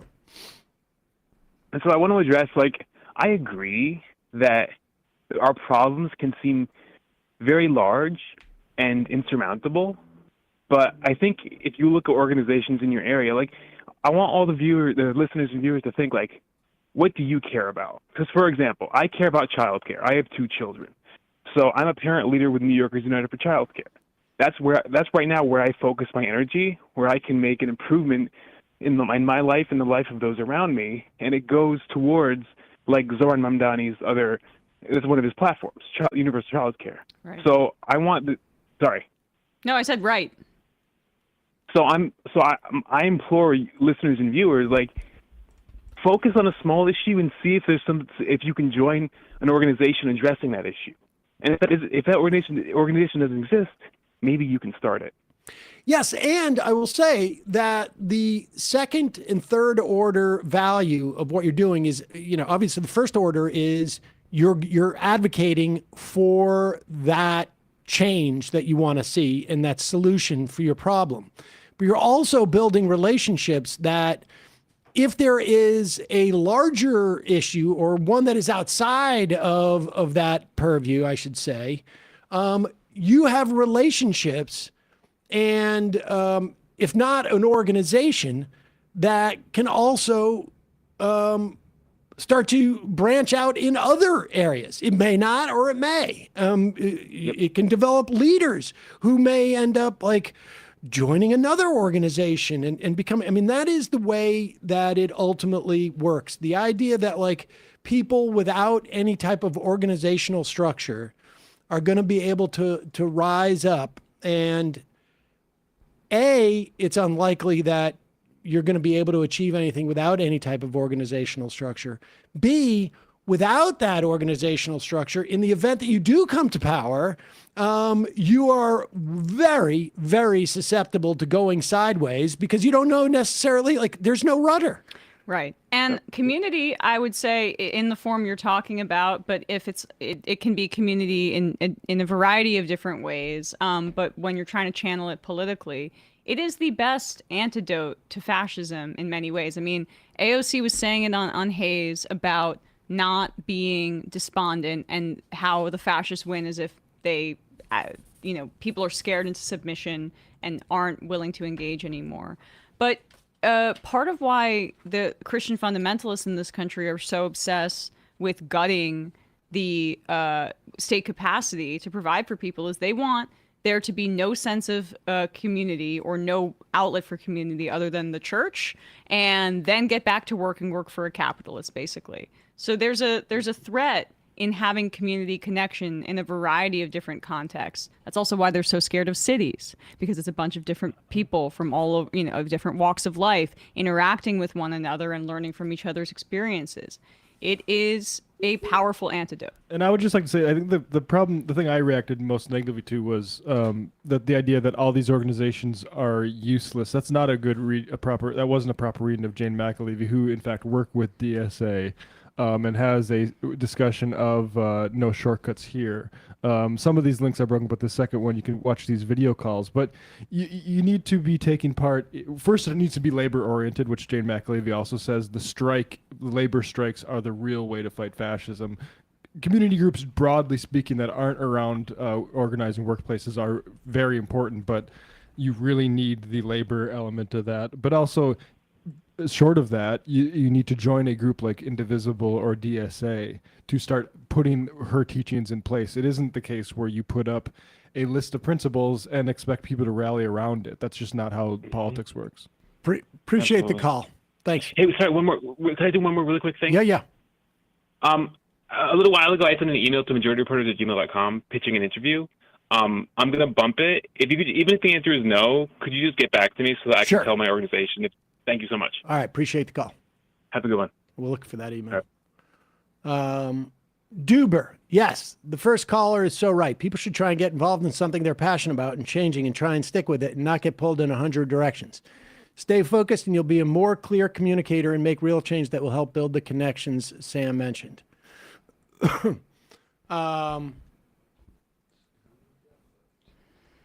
I guess the flotilla now is, this according again to the IM, that it is surrounded by military vessels and is being intercepted as we speak. I don't know if we have any video of that, but that's just seems to be the report. Oh, do we? I'm just on their website, the Global Samuda Flotilla.org.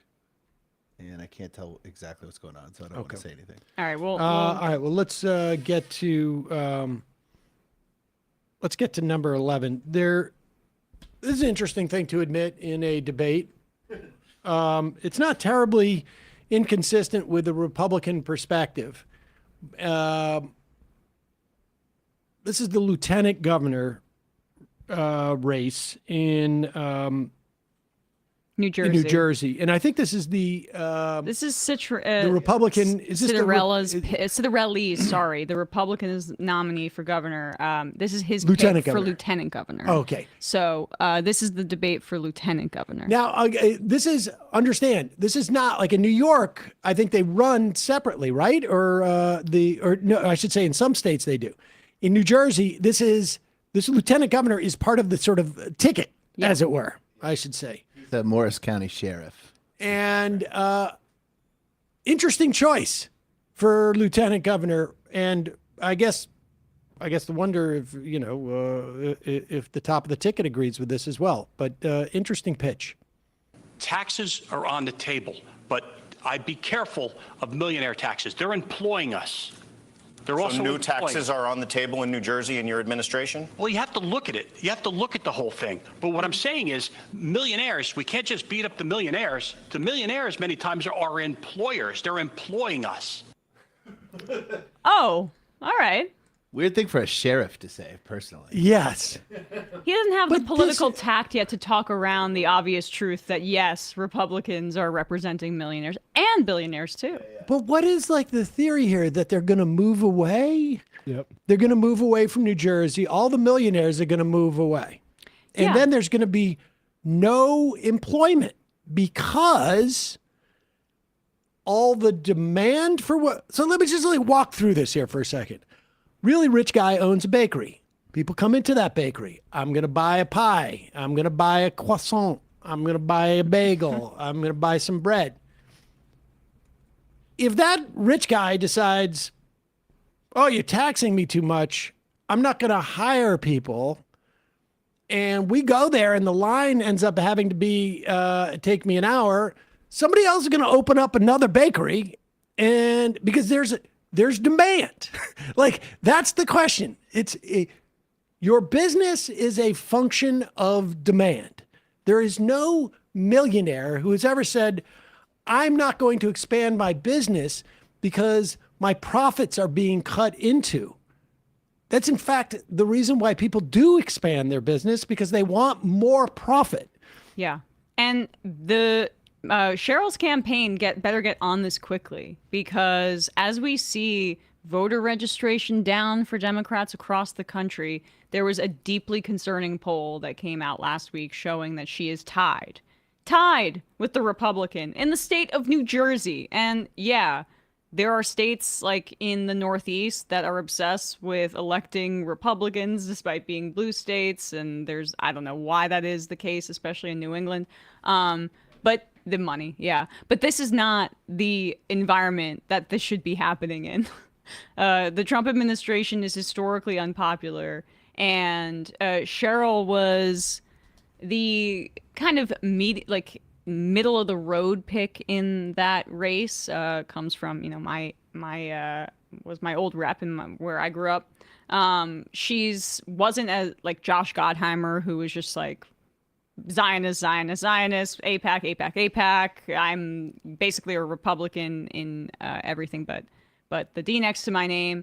And then there was Ross Baraka, who overperformed but was not able to get over the hump because it was a kind of crowded field.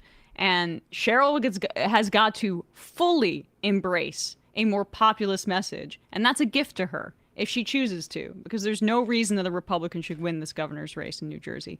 And also, like, what's so funny is that Zoran's model for the corporate tax rate is just over the river, as he always talks about, in New Jersey. And there hasn't been the flight that is being described there. So it's a little bit higher than in New York City. I'm just trying to see if there's live footage from the flotilla. Drop site seems to be following it. There is. It's just hard to tell what's going on. Sort of people standing around.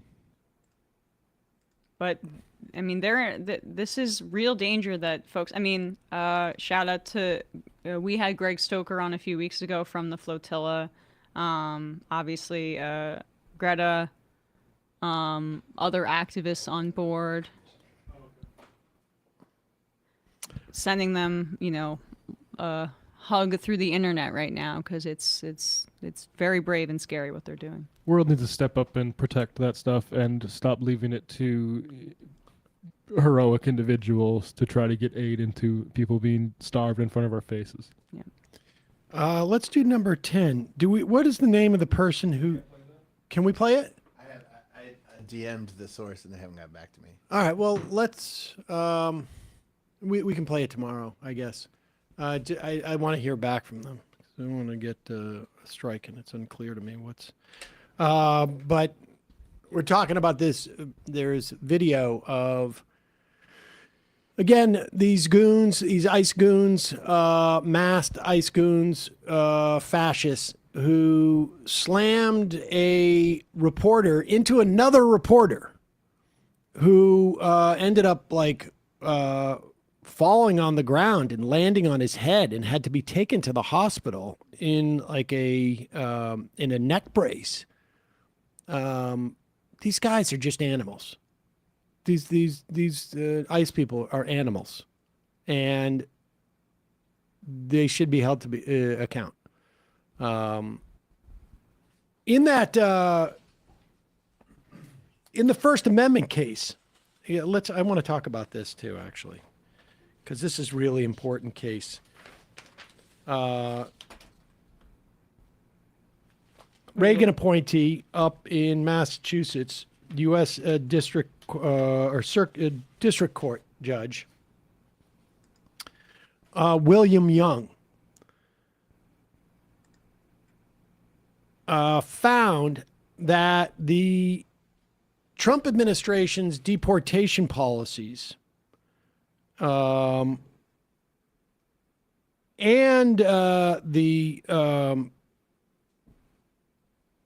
were based on ideology. In other words, the biggest examples of that, at least, off the top of my head, Mahmoud Khalil and Öztürk. Is that how we pronounce her name? Yeah, Öztürk. Who was the Tufts University student, both of whom were abducted by ICE and threatened with deportation, and are still, in some respects, going through deportation procedures because of what they wrote.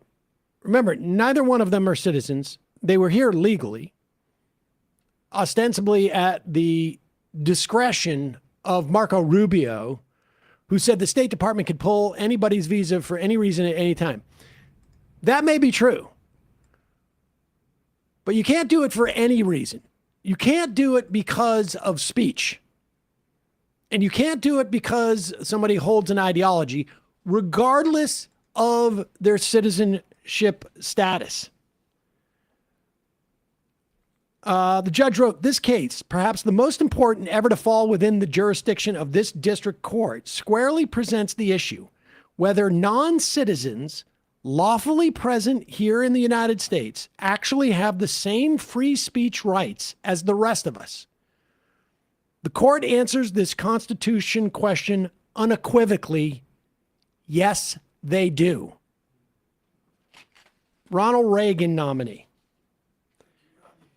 The court will hold a separate hearing on the relief requested by the plaintiffs, specifically the Trump administration stop engaging in ideological deportations.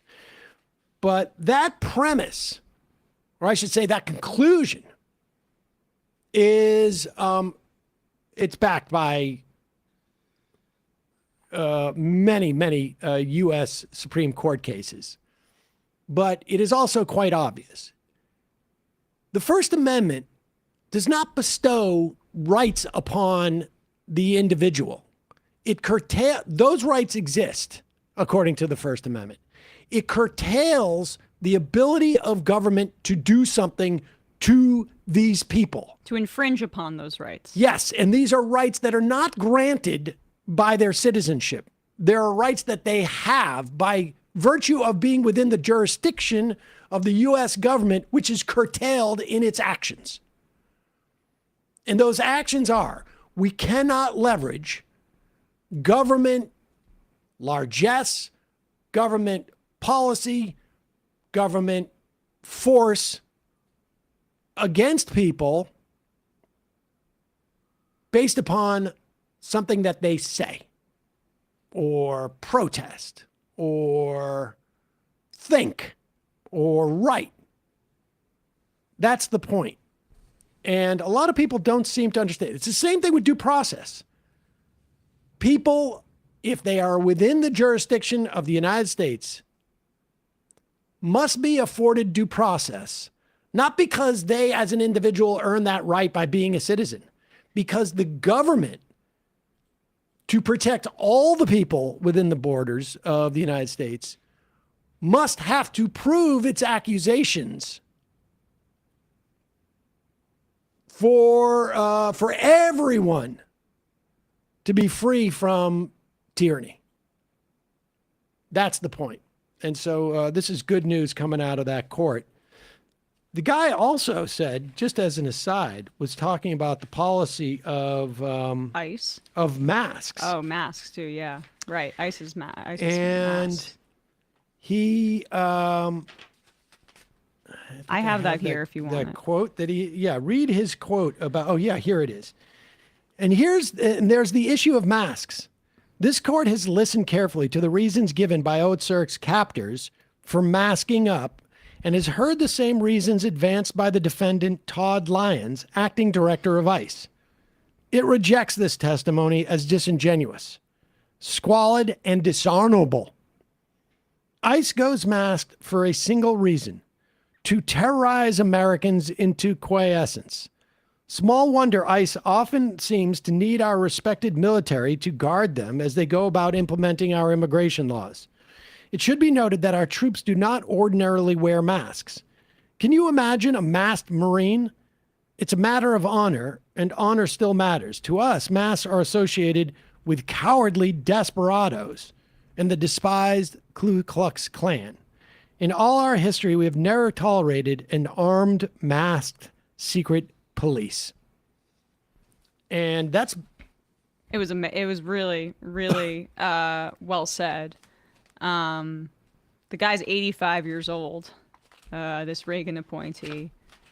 Thank God for lifetime judiciary I appointments guess in so. certain narrow circumstances. But probably, the kind of FU period of your career for a judge where partisanship, I don't care. I'm going to do what's right here. So good for him. Did you want to play that Rand Paul thing? I mean, it pairs kind of nicely. Yeah, and we can. Brian let's do mentioned this. it to me. Yeah, let's do this. Libertarian Rand Paul. Just to give like a contrast about how this guy was supposed to be all about the Constitution. We just read that. Sam just read that opinion from the Reagan-appointed judge who actually represented what the Constitution is supposed to curtail the state from doing. And then you have, the libertarian Rand Paul supposedly only listening to what the founders originally intended with his take on the First Amendment. And let's be clear, I don't think there are any more libertarians left. They'll come back when Republicans are out of power, if that's the case. They'll come back and they'll offer their new version. But Charlie Kirk was a libertarian 5 or 6 years ago. 8 years ago, when I debated him at the beginning of the Trump administration, he was a so-called libertarian.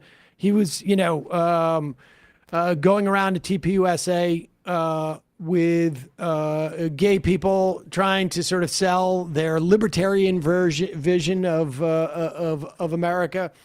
We used to debate libertarians on this program all the time. Walter Block was a pillar of the libertarian community, an advisor to Ron Paul. He became a Trumpist and flushed most of that down the toilet. I think it took, I don't know, a couple of months. Javier probably. Milei, I mean, welfare all of them. recipient. Here is Rand Paul, supposed libertarian, supposed with the Constitution. Supposed. Looking like Harpo Marx. Yeah, and now it's just like, well, I'm just a crank. I was assaulted 6-7 years ago, attacked from behind, had 6 ribs broken and part of my your lung neighbor. removed, and still online on a daily basis, people say they wish that it would happen to me all over again. And by sort of making light of what I suffered, they are encouraging other people to do it. And really, that ought to be taken down, and social media ought to be able to take that down. If people are saying this in their workplace, people say, oh, people have a right to Pause say it. things. Incidentally, Actually, social media can take that down. They can take that down. When they took down stuff that was a potential danger to people, like denying that COVID exists or denying that the vaccine helped save lives. Or inciting an insurrection. When that happened during COVID, Rand Paul was the first person to be out there screaming about the First Amendment. Maybe not the first, but he was certainly there. And so and social media can take it down now. They absolutely can. I'm not even sure that's, frankly, I've been asked to take stuff down before. I'm not even like, I think it's perfectly legitimate to make fun of Rand Paul and to make fun of the fact that he's been beat up by his neighbor. I do think that explicit calls to violence. I think it's perfectly legitimate for a social media platform to take those down and discourage it. But they can do that right now. His complaint is with social media companies and their terms of service or their lack of moderation. Where was this guy when they were taking down disinformation or threats to Anthony Fauci? And he was complaining about that. Go ahead. oh, people have a right to say things. Well, actually, they don't necessarily have a right to say things. Many people have in their contract what we call a morals clause to their contract or a conduct clause. My guess is you have something in your contract that says you have to behave in a certain way. And when Republicans stop talking about the Constitution and start talking about contracts, you know you're in a world of hurt. What's fascinating here is Such a libertarian. He's talking about, first of all, they refuse to acknowledge that is coercive, right? Because you don't need to work there, right? That's the whole argument. That is not coercive because you don't need to take that job. You entered freely into that, even though we all know that everybody needs to take a job if they want to pay for themselves or feed their kids or whatnot. But he's now basically comparing an employer to employee relationship with, I don't know, everything else. Go ahead. Public. Most people do. If you're in the military, you have a conduct code that you have to adhere to in your speech and the way you present yourself to the public. So I think it is time for this to be a crackdown on people. And like I say, it's perfectly legal and legitimate, particularly if it's part of the contract process. That's right. And you know. Wait, what contract process is he talking about now? Is he saying that people should be fired from their jobs if they criticize him? The new terms of services you have to be nice to Republicans about. Social media, Hey, look, Kimmel, I don't know. there can absolutely be a morals clause. There is, in fact, I would have no doubt that there's a moral clause in Jimmy Kimmel's contract. There is definitely. They did not cite that morals clause. We have the chair of the FCC on record saying to ABC specifically about Kimmel, we can do this the easy way or we can do this the hard way. That is called not entering into a contract where there's supposed freedom of contract, which is bullshit in and of itself. But even if I was to stipulate that for the sake of Rand Paul's idiocy, this is the FCC threatening get rid of Jimmy Kimmel because of his joke. And I would bet also in that contract, it's pretty explicit where he can go for that joke. And I would also bet they probably saw that joke before it went on air. Yeah. This is what those libertarians in the past used to call tyranny. Yeah, exactly. This is why he is such a supporter of the Second Amendment. All right. 2 more calls, and then we're out of here. Got to get to Yankee Stadium. Oh, yes. I got to go to services. I'm doing another podcast after this. 347 area code. Who's this? Where are you calling from? Is this me? Yes, it is you. Fantastic. Hi. First time, long time. Big fan of the show. I'm out here in Geauga County, Ohio, which is the county just east of Cleveland, Cuyahoga. Also in Cuyahoga is Lakewood. Lakewood City Council is, we believe, next week proposing putting forth essentially a sanctuary city law to protect trans folks and gender nonconforming folks. They've been having a lot of attendance at their city council meetings by the local Cleveland DSA, and I just wanted to shout that out. The DSA's good hard work on this because, I mean, the council in Lakewood is pretty progressive. Lakewood is kind of known as a progressive city, especially for the area and the state. And I also see in some of the reporting that I've been reading, not a lot of reference to the DSA's work on this and pressure. So I just kind of wanted to give them their laurels on this, as well as the Lakewood City Council, though, for working so hard on this proposal. They sort of presented it at the most recent city council meeting, and then it went to committee. They essentially voted to send it to committee, and now I believe on the 6th they're supposed to vote on actually passing it, and it's pretty much expected that they will. Great. Well, shout out to everybody who's been working on that, and thanks for calling in and let us know. Yeah. Yeah, bye-bye. The final caller of the day, calling from a 201 area code. Who's this? Where are you calling from? Hi. How convenient you were talking about New Jersey earlier, because that's where I'm from. Nice. And Which also, part?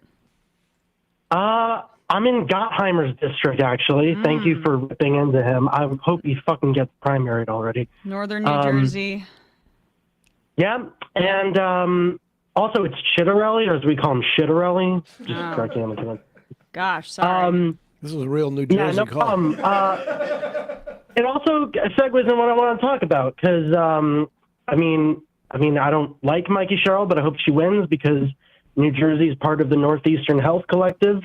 I've gotten like 2 respiratory infections this month. Finally got my COVID shot a week ago. And, Jack is, and, he's an anti-vaxxer. And, but the reason I'm talking about that is, have you heard of this idea going around called like progressive federalism? Or I think another one is soft secession. I mean, it seems like with Schumer and Jeffries in control, in charge, in leading the Democrats in the House and the Senate, it seems like congressional politics is kind of a dead end for progressives. And I was wondering if you think it's actually a better avenue to focus on municipal politics or state politics. I mean, Mamdani, for instance, got a start in the state assembly. Also how Pritzker has been resisting against ICE. And I'm wondering if you think maybe it's better for progressives to focus on state assembly positions or city council or governorships rather than Senate and House runs. Well, I don't think they're mutually exclusive. I appreciate the call. I mean, it's quite clear that for a while, local politics are going to be the only way in which there is like a material benefit given to people. But I think, and certainly the upshot is that out of these local politics will come Congress people and maybe down the road Senate candidates. But I don't know that they're mutually exclusive. But I definitely think that in the context of, let's say, New York or California, you want to push for the most progressive things because they become models for the rest of the country. I think it really depends on the state. It depends on the circumstance. I mean, in terms of blue states, as Sam's saying, like, I think there's still a lot of value right now with this energy in primarying Democrats in safe blue states. We unfortunately don't, I feel like, have the same infrastructure around Justice Democrats that we used to. But that's a really easy way to get, I mean, honestly, just like Democratic voters on board when they're not afraid of losing to a Republican, and you could just improve within a safe blue district. It's a salient argument at this moment in time. I mean, you mentioned Schumer and Jeffries. There's a way that which like the corruption is less severe, and you might be able to walk into basically an empty party, which is in certain states I've heard people being like, you just show up and you can get like a position there. Right. A couple IMs and we're out of here. Nassau County spokesperson. Awesome to have Delgado here. Caltech, a strong indicator that Israel is a Zionist project and not a Jewish project is that Israelis aren't funny at all. I've heard that joke. I've heard that joke before, and I almost made it, but I was like, I don't think I can. So thanks, IMer. A majority enthusiast. I think this is talking about Ezra Klein. I know what his role is. It's to get the F out of the way. It's simple. Felonious monk. The importance of joining a community is the fact that you have to choose a lane. The group builds power via anonymity. Uniqueness is rare, but we want others to believe we're alpha thinkers by critiquing others. Lisa Ho, annual Medicare enrollment begins October 6th. I've already received notices about increased premiums. Dental is $23 or more. Shock and awe incoming in about a week. Oh, I should say this too. Not in the business of giving any type of medical advice. I've been masking on subways this time of year because of supposed spikes in COVID that's going around. And I've started using, there was a study that's in the Journal of American Medical Association in JAMA. If you Google this Azeltine German study, a study of about 450 people, two groups. One was the control getting a placebo. The other one was getting this Azeltine antihistamine 3 to 5 times a day. And they found it pretty effective in inhibiting both like the common cold and COVID as a prophylactic. It's an over-the-counter antihistamine. You can do the rest of your looking yourself, but antihistamine doesn't really have too much of a downside in terms of risk. So Henry Gold, and it's not going to eliminate your risk at all. Overall, you just get vaccinated and mask. But it's one more thing to use to deal with COVID this time of year, particularly as there's going to be a lot of people who are not going to be vaccinated. Henry Gold, now I got to do it. It needs to be clipped. I don't know what that was. Ryan from the Lou. What up, gang? Did Delgado duck the AIPAC money question? Felt like he was ducking, or maybe that's just me. Not on money, not on AIPAC money. He's taking small dollar donations, not on AIPAC money. On the genocide part, he didn't, answer that definitively. But on funding, he said no. Yep. Adam, you guys really need to play the clip of Andy Garcia saying one time to Joey Montana in The Godfather 3. All right, 2 more. Tequila Willie. Rest in peace, Jane Goodall. Oh, did she pass away? Oh. That's...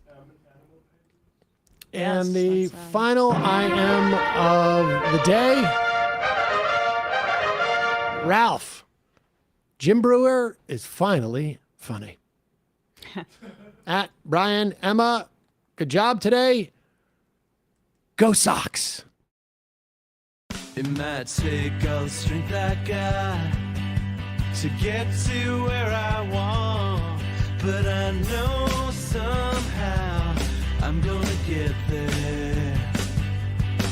I wasn't looking when I just got caught between the truth and the light bar, but finding out won't make me feel any better. Yeah, I know the clock is ticking, but the meds are gonna kick in, and my pilot light shining bright. I guess somewhere the choice was made for the option where you don't get paid, for the road that bends before it finally breaks you. I guess somehow I lost my drive